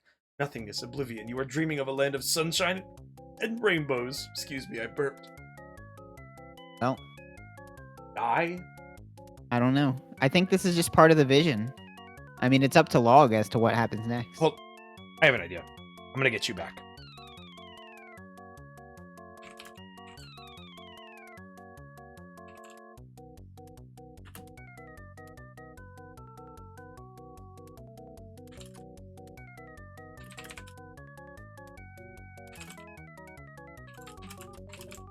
Okay, I brought us back. You are snapped back into reality. Gomer, Borf, Dale, and Jimmy all sit in a circle in the destroyed wet room.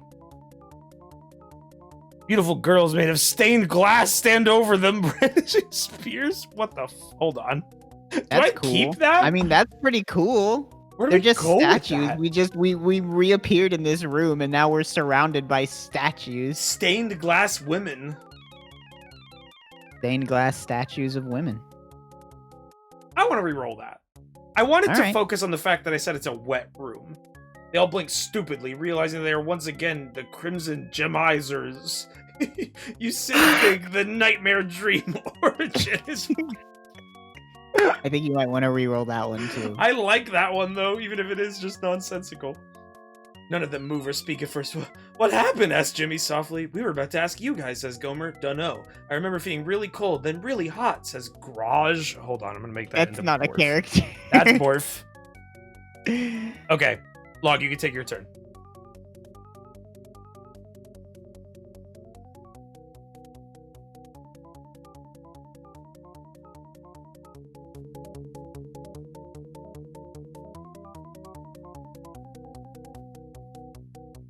Good night, Emfro. Hope you had a good stream. Hope you enjoyed it. Hope you're all enjoying it at home. Hope you're having a great night. I hope you're having the best night. I hope you're having the time of your life. Just one. Because there should be many more. I'm definitely having a blast. AI Dungeon streams. The reason I do these so much is because this shit is consistently amazing. These streams never are not funny.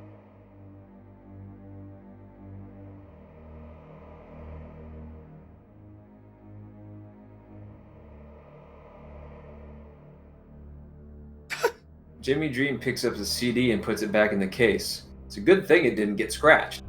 The rest of the time zones are labeled. What? Huh? I think you need to re-roll Yeah, that that. doesn't make any sense. Sleeps The like a second rock, but I Gomer suppose stopped rocks moving, sleep too. That was in there. Now we got doppelgangers. Inside is the single most beautiful jewel you've ever seen, flawless and shimmering in shades of blue. Inside it is perfection itself. Even looking at it is mesmerizing. The jewel begins to spin slowly on the interior of the case. You look away, back towards the wolves. I'll be taking that. Are we the wolves? I don't know.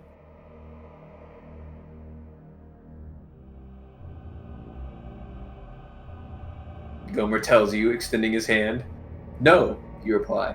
I found it. You didn't earn it. Gomer smiles. Now give it here. You're just going to take it? You ask, annoyed. Gomer shrugs. Either that or we take it from you. Oh He shit. grins. Conflict within the wolves? I think Jimmy's about to, like, he's getting, like, exiled. Like, he's getting singled out by the gang for his CD jewel. Singled out by Gomer. Is the CD a jewel now, or is there like a jewel in the middle of the CD? Like where the whole No, like There's these like a events. jewel I embedded think within the think case. these events created it. That's how I take it. Right, but is it separate from the CD? Like It's in the case. It's in the jewel case. but and I CD think cases are very thin. it brought up the idea of case, and then I guess it pulled the concept of jewel case, and it's like, oh, jewel. I love to put gems in stories. Yeah, that makes sense.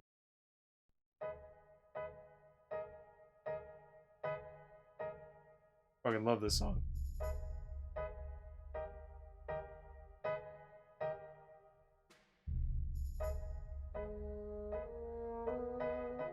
Oh shit.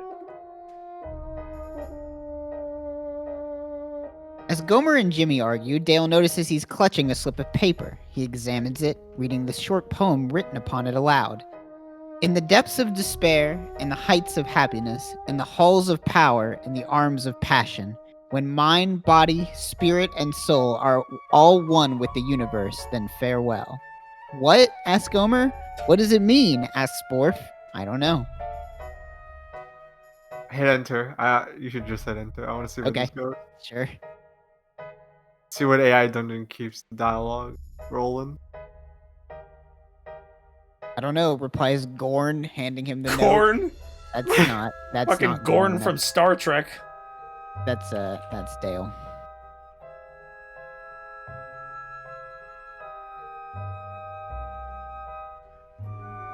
Now, it is Borf's turn.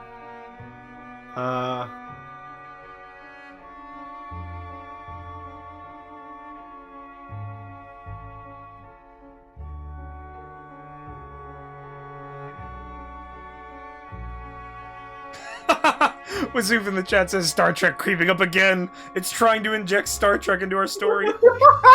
That's always great.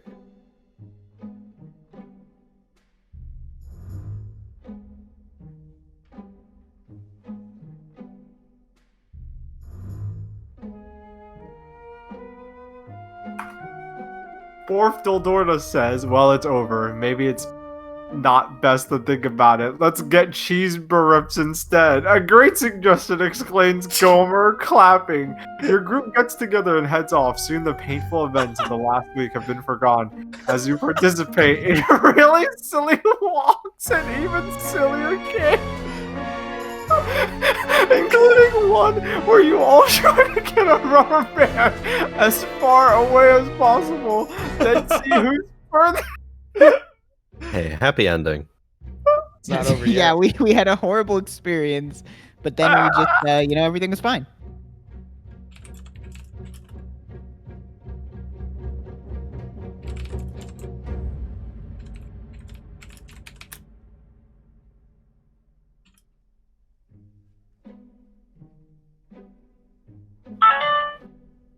Yeah?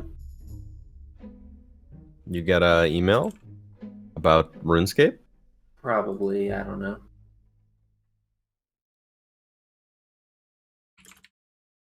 It's a free mail.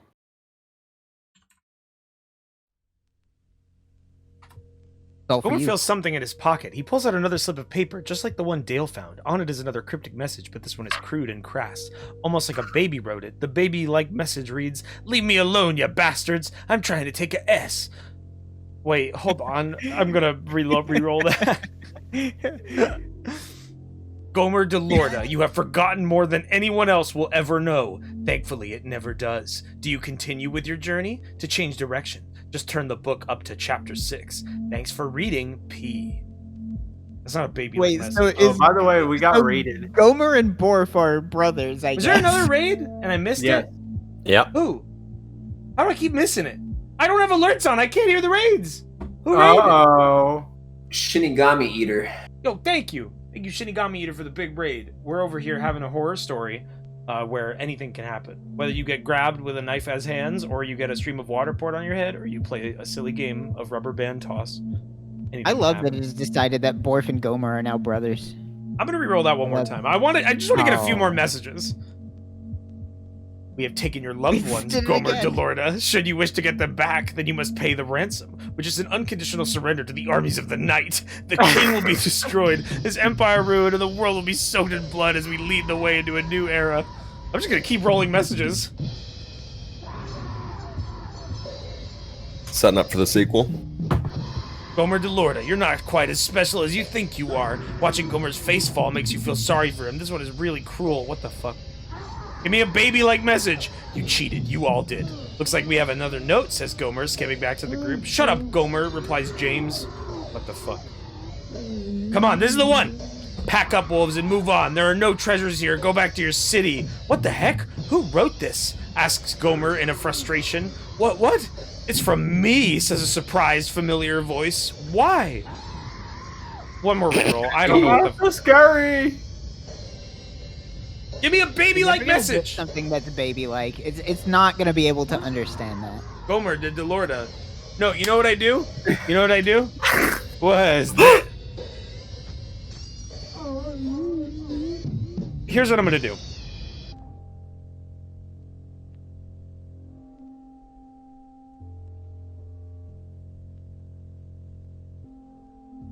I'm adding, like... Let's see if that works. Ha ha.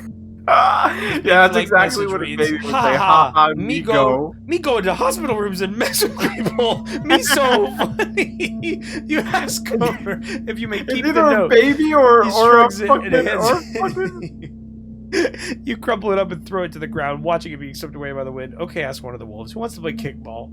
Are we just fine? Fucking take your turn. I'm done. I'm fucking. I don't think this is a horror story anymore. I think we've escaped that element. Yeah, you're in the happy ending now. Now you're writing the after credits Who wants to prologue play that tells some you what they quick- all went on to do. Let's play some kickball. Like how it decided that we are the wolves. Also, that's not. Why are we the wolves? We've been the wolves for a few turns at least. No, I know exactly, but I'm saying like why? Oh boy, kickball! I hope Jason Voorhees isn't there. I definitely spelled that wrong. I hope Jason is there. Flips Gomer in a very cheerful tone. I bet I can catch the most goals. Keep reading. Keep reading, bro. Yeah, scoffs one of the wolves because you're so athletic and cool. Oh, your pure friend has been peeking on your freon. Yep. Dude, everyone to the Foursquare Arena in Camp Crystal Lake. Oh hell yeah, I love Foursquare. We're What? gonna This is not the Foursquare that This is I a know.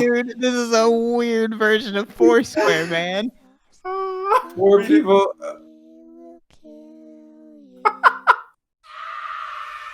Read it. Well, I don't know. Maybe I should try again. No, read it. Feel I free. love this. 4 people are sat in a circle. A large ornate pentagram is etched into the floor, bound by another circle inside. You can see Gomer, Borf, and Jimmy stand around. On the other side of the pentagram lies a frail and pale red-headed girl, around 16 years old. Oh, so we're like doing a sacrifice. I don't know what. I guess this is Foursquare. This universe is Foursquare. 4 squares, but 5 points, says Robbie. Yeah, hey, wait a minute. Yeah. The computer. This is Friday the 13th square. AI dungeon was like, oh, like because we picked horror, it's using any excuse it can to like wrap this back into horror.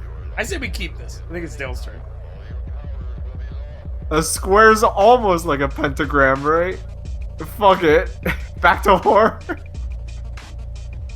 Yo, what's this song? Oh. Alright, somebody do their turn. Yeah, it's my turn.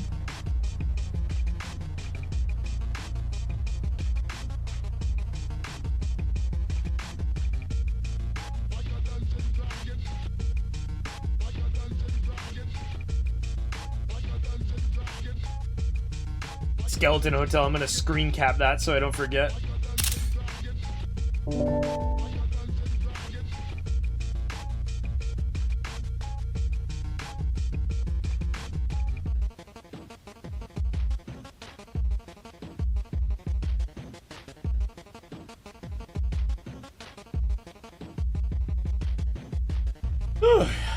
Once again, shouts out to everybody doing the media shares. Y'all's support has been great, and also you guys have been really good about like you've been keeping within the themes. You've been keeping away from copyrighted content, except for that one person that donated for the Halloween theme.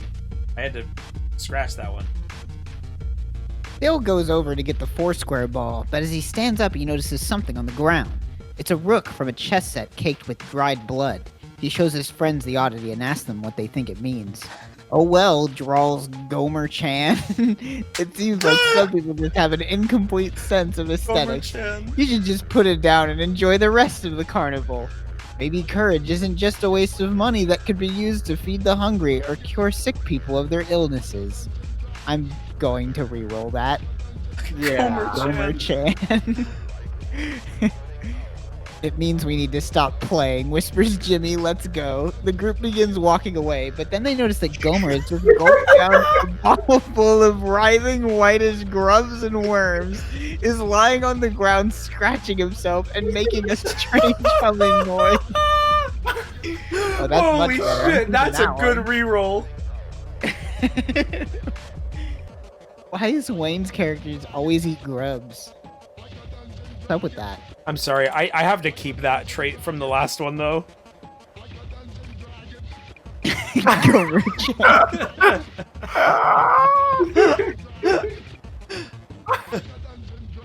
It's too good.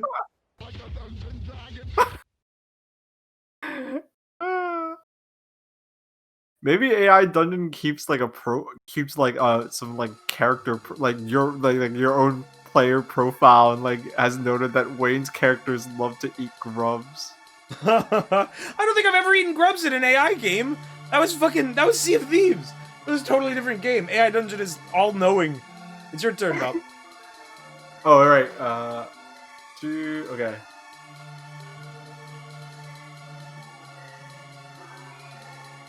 I think this is Kirby music.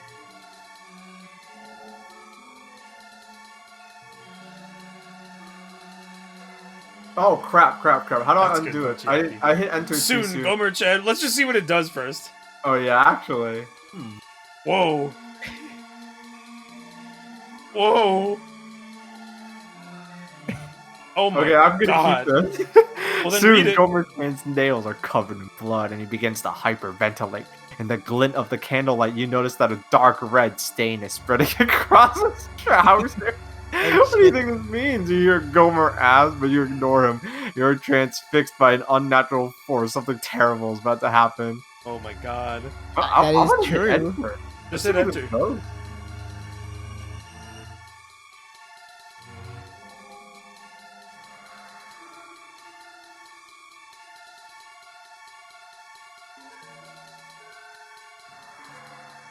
People are saying dick blood. We'll see. We'll see. Oh. Press it again. Come on. You gave us this. Finish it. Goes over to Gomer to see if he's okay. It's that time of the month, isn't it? Behind you. I don't want Gomer. I don't Yeah, want let's that. not. I don't want Gomer to have his period in this story. Let's rewind that. You can keep this last part. Like, you can keep the what? What? Ooh, spooky! I need help with this section. Hold on. Let me just take my turn. Man, I wanted to pick one. Hey, I mean, I can bring it back for you. Actually, nah. Okay, I'll get rid of it. All right. I was gonna pick two.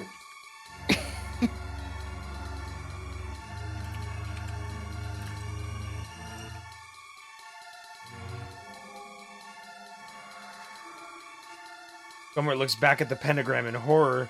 Gomer turns around slowly. Oh God. At that moment, your head is filled with an unnatural and overpowering sense of dread. You fall to the floor, curling up in the fetal position. You feel as if something bad will happen.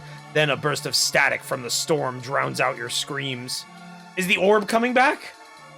I don't know. The one that Your morphed turned into into Babe Babe and the then shattered pig. and gave us a vision. The orb has returned. Only this time it seems pissed off. It is firing bolts of energy into the circle, sending the four teenagers into spasms of pain. Blood pours from their eyes and their guts to spill onto the pentagram as they vomit multiple internal organs out of their mouths and tear themselves apart from the inside. Da Shin Da! Well, we Hello? wanted to roll this back into horror. There you go. What is this ritual? And now we're dead. Yeah, we're Not all dead dead. yet. No, we're not. What the fuck do you mean? Jason Voorhees appears and says, "Oh shit," when he sees the deadly spirit. He tries to run, but the orb electrocutes him and begins to lift him off the ground. You're reaping what you sow, Jason! The orb releases him from his grounding and allow him to fall backwards. His body goes in multiple directions and his remains begin to burn. Oh, Wow. shit. Man, I can't believe that the new movie, Jason versus Orb, is over in like 40 seconds. Oh, hold Well, on, I mean, hold on, the hold movie's on. been I have about an 2 idea. hours long with that weird CD-ROM plot line. They only brought Jason in at the end. Jason versus. I want to see a movie called Hold on, Jason don't type versus anything. I have an idea. Orb. I have an idea. Me too, yo. I love Jason Voorhees walking in going, "Oh shit!" His first line in the series. Oh, shit. Michael Myers peeks around the corner and says, "Oh fuck!" You think the orb will kill him too? When he sees the charred remains of history's greatest mass killers, he tries to run, but the ghostly orb wraps him in the eyes with lightning He falls to the ground and spends his remaining few seconds in a comatose state before his organs explode and he is burned to death. Damn. Dude. Friday the 13th versus Jason versus Orb.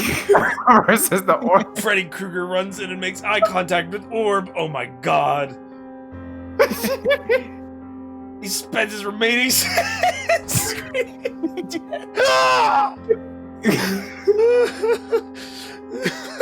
screaming in terror and begging for mercy as his body begins to burn up. The ghostly orb turns around briefly to say there will be no sanctuary tonight, not from the Furies. None of the so-called murderers and demons who roamed the streets that night survived the night.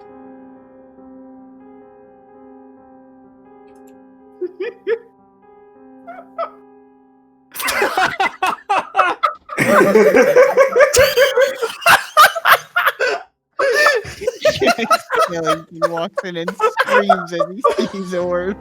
His fear of the supernatural was a little more grounded than the others, and the ghastly sight before him is enough to cause him to pull his own eyes out. The ghostly Orb winces in pain as Skellington's illusions are destroyed once he perishes from his wounds. I swear to God, if someone is typing the same thing as me.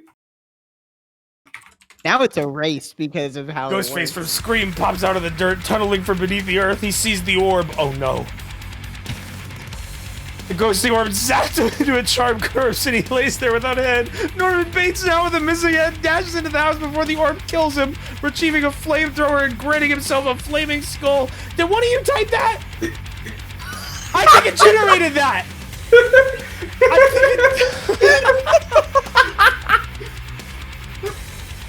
One of you, it definitely generated that. Oh my god. It just added Norman Bates.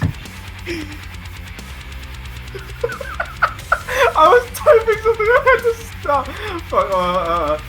We need more killers.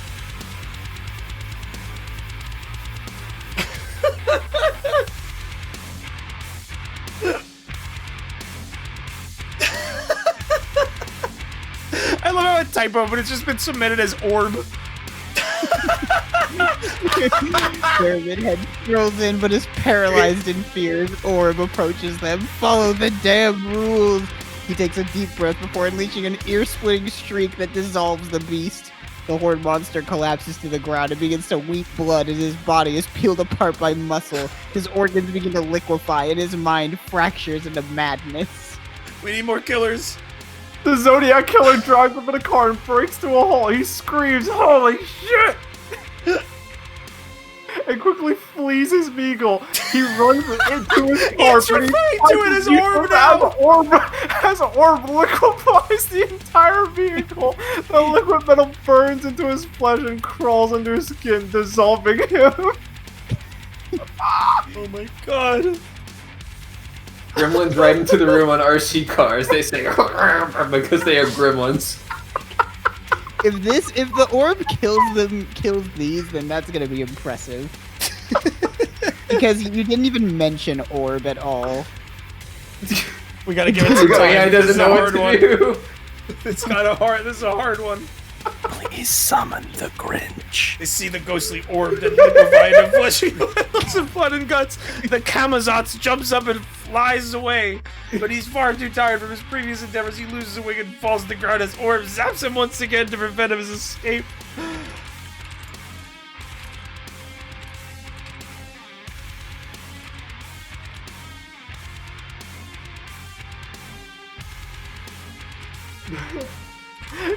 The goblins from Ernest, scared straight, appear before the orb, grunting and whining. The ghostly orb winces at this grotesque parody of his appearance. He looks upon the goblins with revulsion and crushes them into gooey puddles of flesh with bolts of lightning. Surrounding the ghostly orb are the nightmare creatures, the failed attempts by Freddy Fazbear to recreate the perfect... Freddy Fazbender.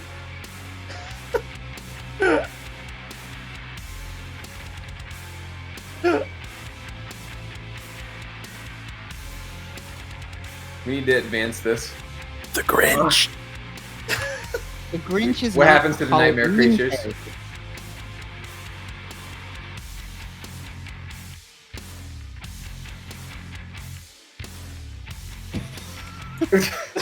gotta read it. Read it. All right. They slowly approach the ghostly orb, afraid of their better. The ghost orb seems to pity them, and he grants them a quick death, which consists of setting them on fire and letting them burn into dust. The ghost orb breathes in heavy and looks around, seeing the destruction wrought upon the room. The Grinch arrives here to steal Christmas once and for all, but he could not have prepared for what would await him. He sucks up to the orb, but to no avail. The ghostly orb puts him down just as quickly as he had risen up. The orb turns around to see the gingerbread house. He walks towards it and winces once again in pain. Hey, you got raided again. Who? I keep missing it. Who did it? Whoops. Whoops. Whoops. That's the third raid I've missed tonight. Thank you. Holy shit. Triple raids. The gingerbread man walks out of his house and looks at the orb, shocked.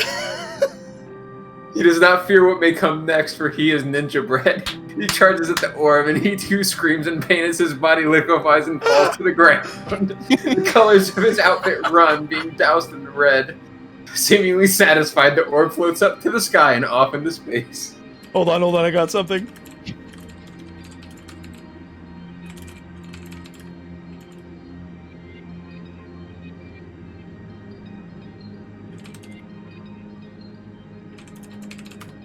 The orb's final challenge awaits him in the stars. It's Jason X. Oh fuck, Orb says. Oh! This is it. Several gunshots fire out from the earth to the orb. Jason's dead face stares at the orb in shock and horror. Orb rounds the earth, but forgets to speed up time on it. When he does so, the world quickly becomes an icy wasteland, which what the hold on, I'm gonna re-roll that one. That's the first time I feel like we have to re-roll one of these, but I don't know what it's talking about there.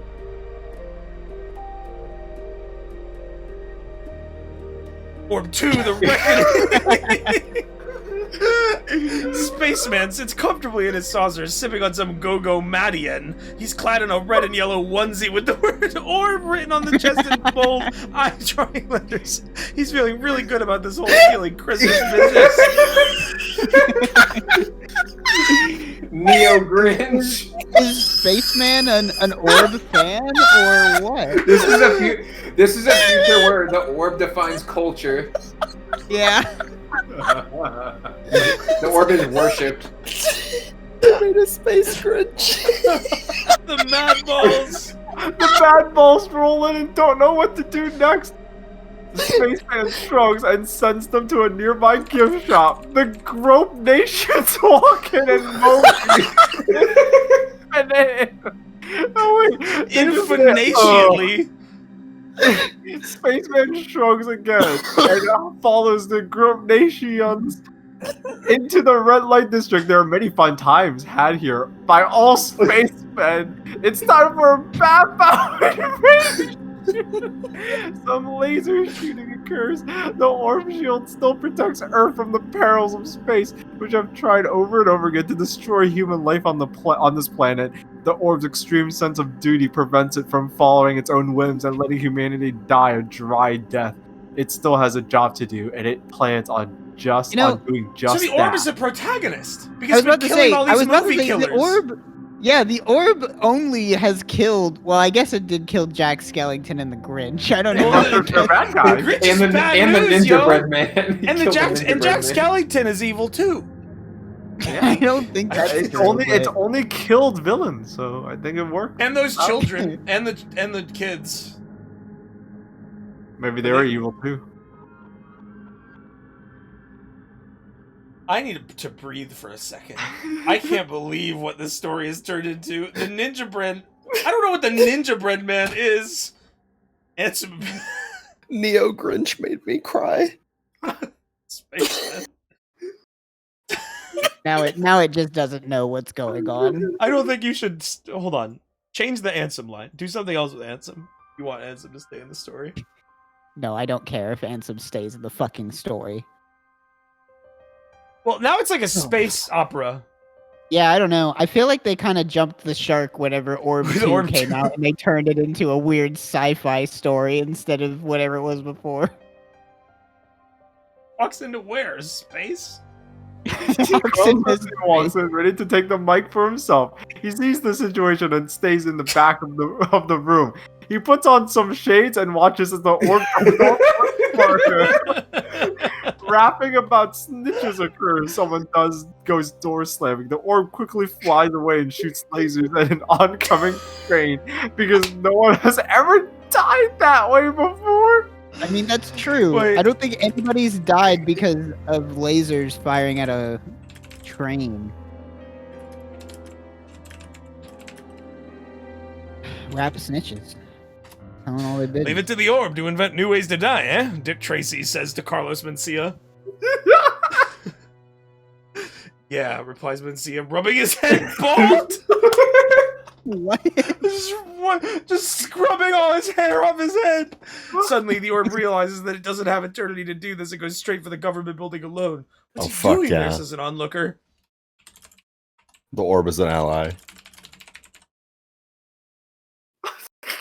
President Captain. President Captain Picard greets Orb. I had a feeling it would show up today. The Orb blasts him with a laser. Hey, shouts the doctor. The Orb then realizes that something is amiss. Why isn't this working? He says to himself in an ashamed tone, cursing at his masters for giving him faulty equipment to do the deed. Who are the orb's masters? I don't know. It has to be the most powerful Hold on. beings in existence. Hold on. Q I got something. created the Orb.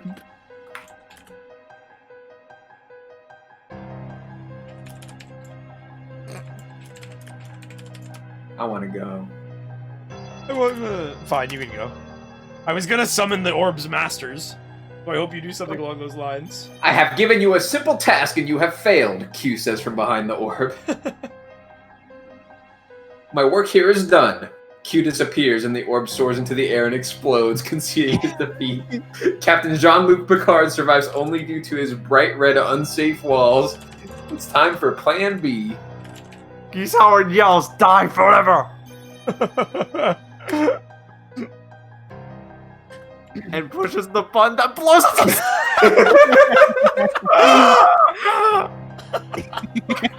That's new. and pushes the button that Alright, I blows guess that's it then. This kills everyone in the universe and humanity dies an untimely death. The total victory for the sides of good and evil have been lost and a new battle must be fought. The damage from this event will not be repaired anytime soon. How does blowing up the sun kill everyone in the universe? The sun is 'Cause- small. Because everybody's on Earth. There's no aliens. Everybody's on Earth. Damn, that sucks. But there was a spaceman. Yeah, but he came just from on the Earth. moon. He was Well, the this Grinch. story- The Grinch lives on Earth. Where do we go from here? I have no idea. Geese Howard just blew up the sun. I think it's over.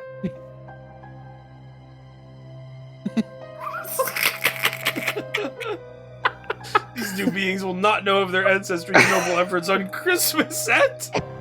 They killed the sun. Someone must have done something terrible. Why'd you have to go and do this? George Washington screams as Earth slowly dies.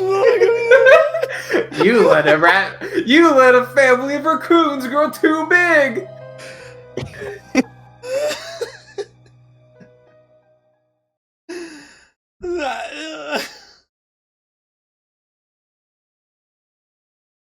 Oh, God.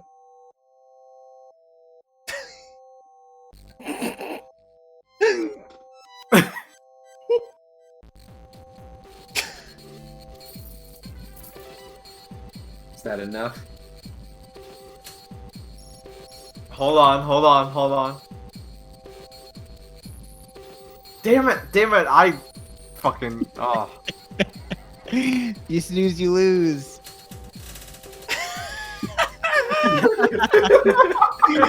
Camera pulls out to reveal all events were just a dream, and Mario is the dreamer. After a day of high cholesterol and fat, he has fallen asleep on the toilet. Instead of letting loose and going back to his books, his mind runs away with him and creates its own stories. As for why this dream is about the future of humanity, the writers have put that question off by stating simply that video games are from the future. After a day of high cholesterol. After a day of high cholesterol. I like the idea that all of this was just a fucking dream that Mario had after he just, like, had really bad constipation. Steve Urkel takes off his Mario simulator goggles. Finally, he's free of the dastardly Itchy and Scratchy games the writers have been making him play.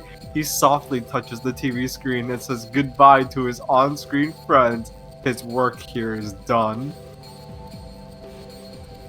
You can't. You can't.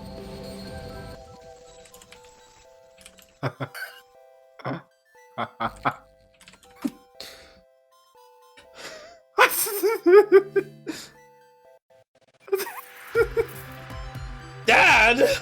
Oh, that's not right. Reroll, reroll. Too late. Mario's mother walks into her son's bedroom, watching him stare at a snow globe. All he does is stare at that thing all day. Did it just fuse Saint Elsewhere into this? Yes, yes. Okay, now it's over. Now it's over. Oh.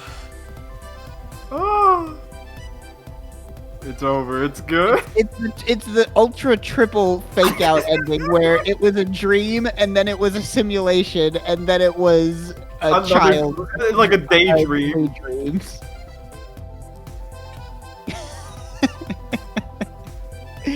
We skipped Orb 3.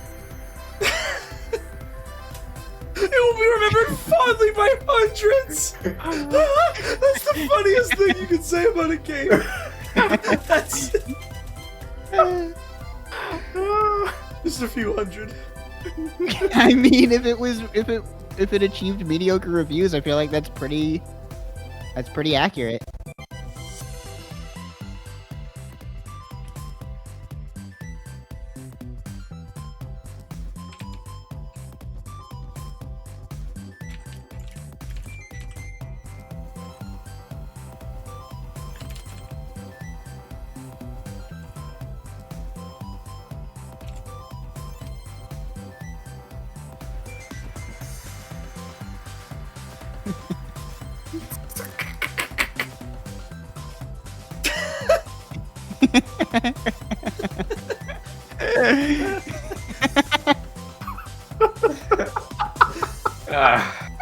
It's nice to see old friends for Christmas. You gotta cut Wasn't it this off. supposed to be a Halloween stream? I mean, what comes after I mean, Halloween? Christmas. You know how we made a joke at the start. We made a joke know at how the this start that shit it would be a is. Christmas themed stream instead, and look, full circle. You know how this shit works. They start celebrating all that Christmas shit earlier and earlier every year. AI Dungeons on that shit too.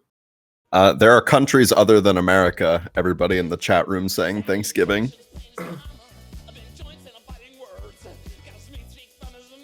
Believe it or not.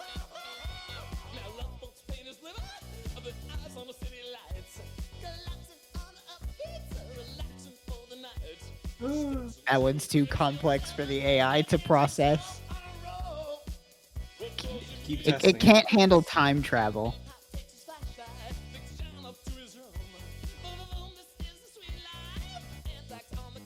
Merry Christmas. One moment remains eternal, and it's yours. Whether it's from a video game, movie, cartoon, or book, you'll remember your reaction to finding out that a character you love is fictional. After a little earlier for you than most, around age 32. That didn't make it hurt any less, though. When Mario broke your heart. Finding out a character is fictional at age 32? When Mario broke your heart Mario's real? for the first and last time, the second Christmas set was taking a stranglehold on the world. Mankind's fate seemed all but sealed, but for a few lucky ones, governments learned of the signs of Christmas when their employees started complaining about the Christmas tree in the lobby. Failing to appease these concerns, they were fired.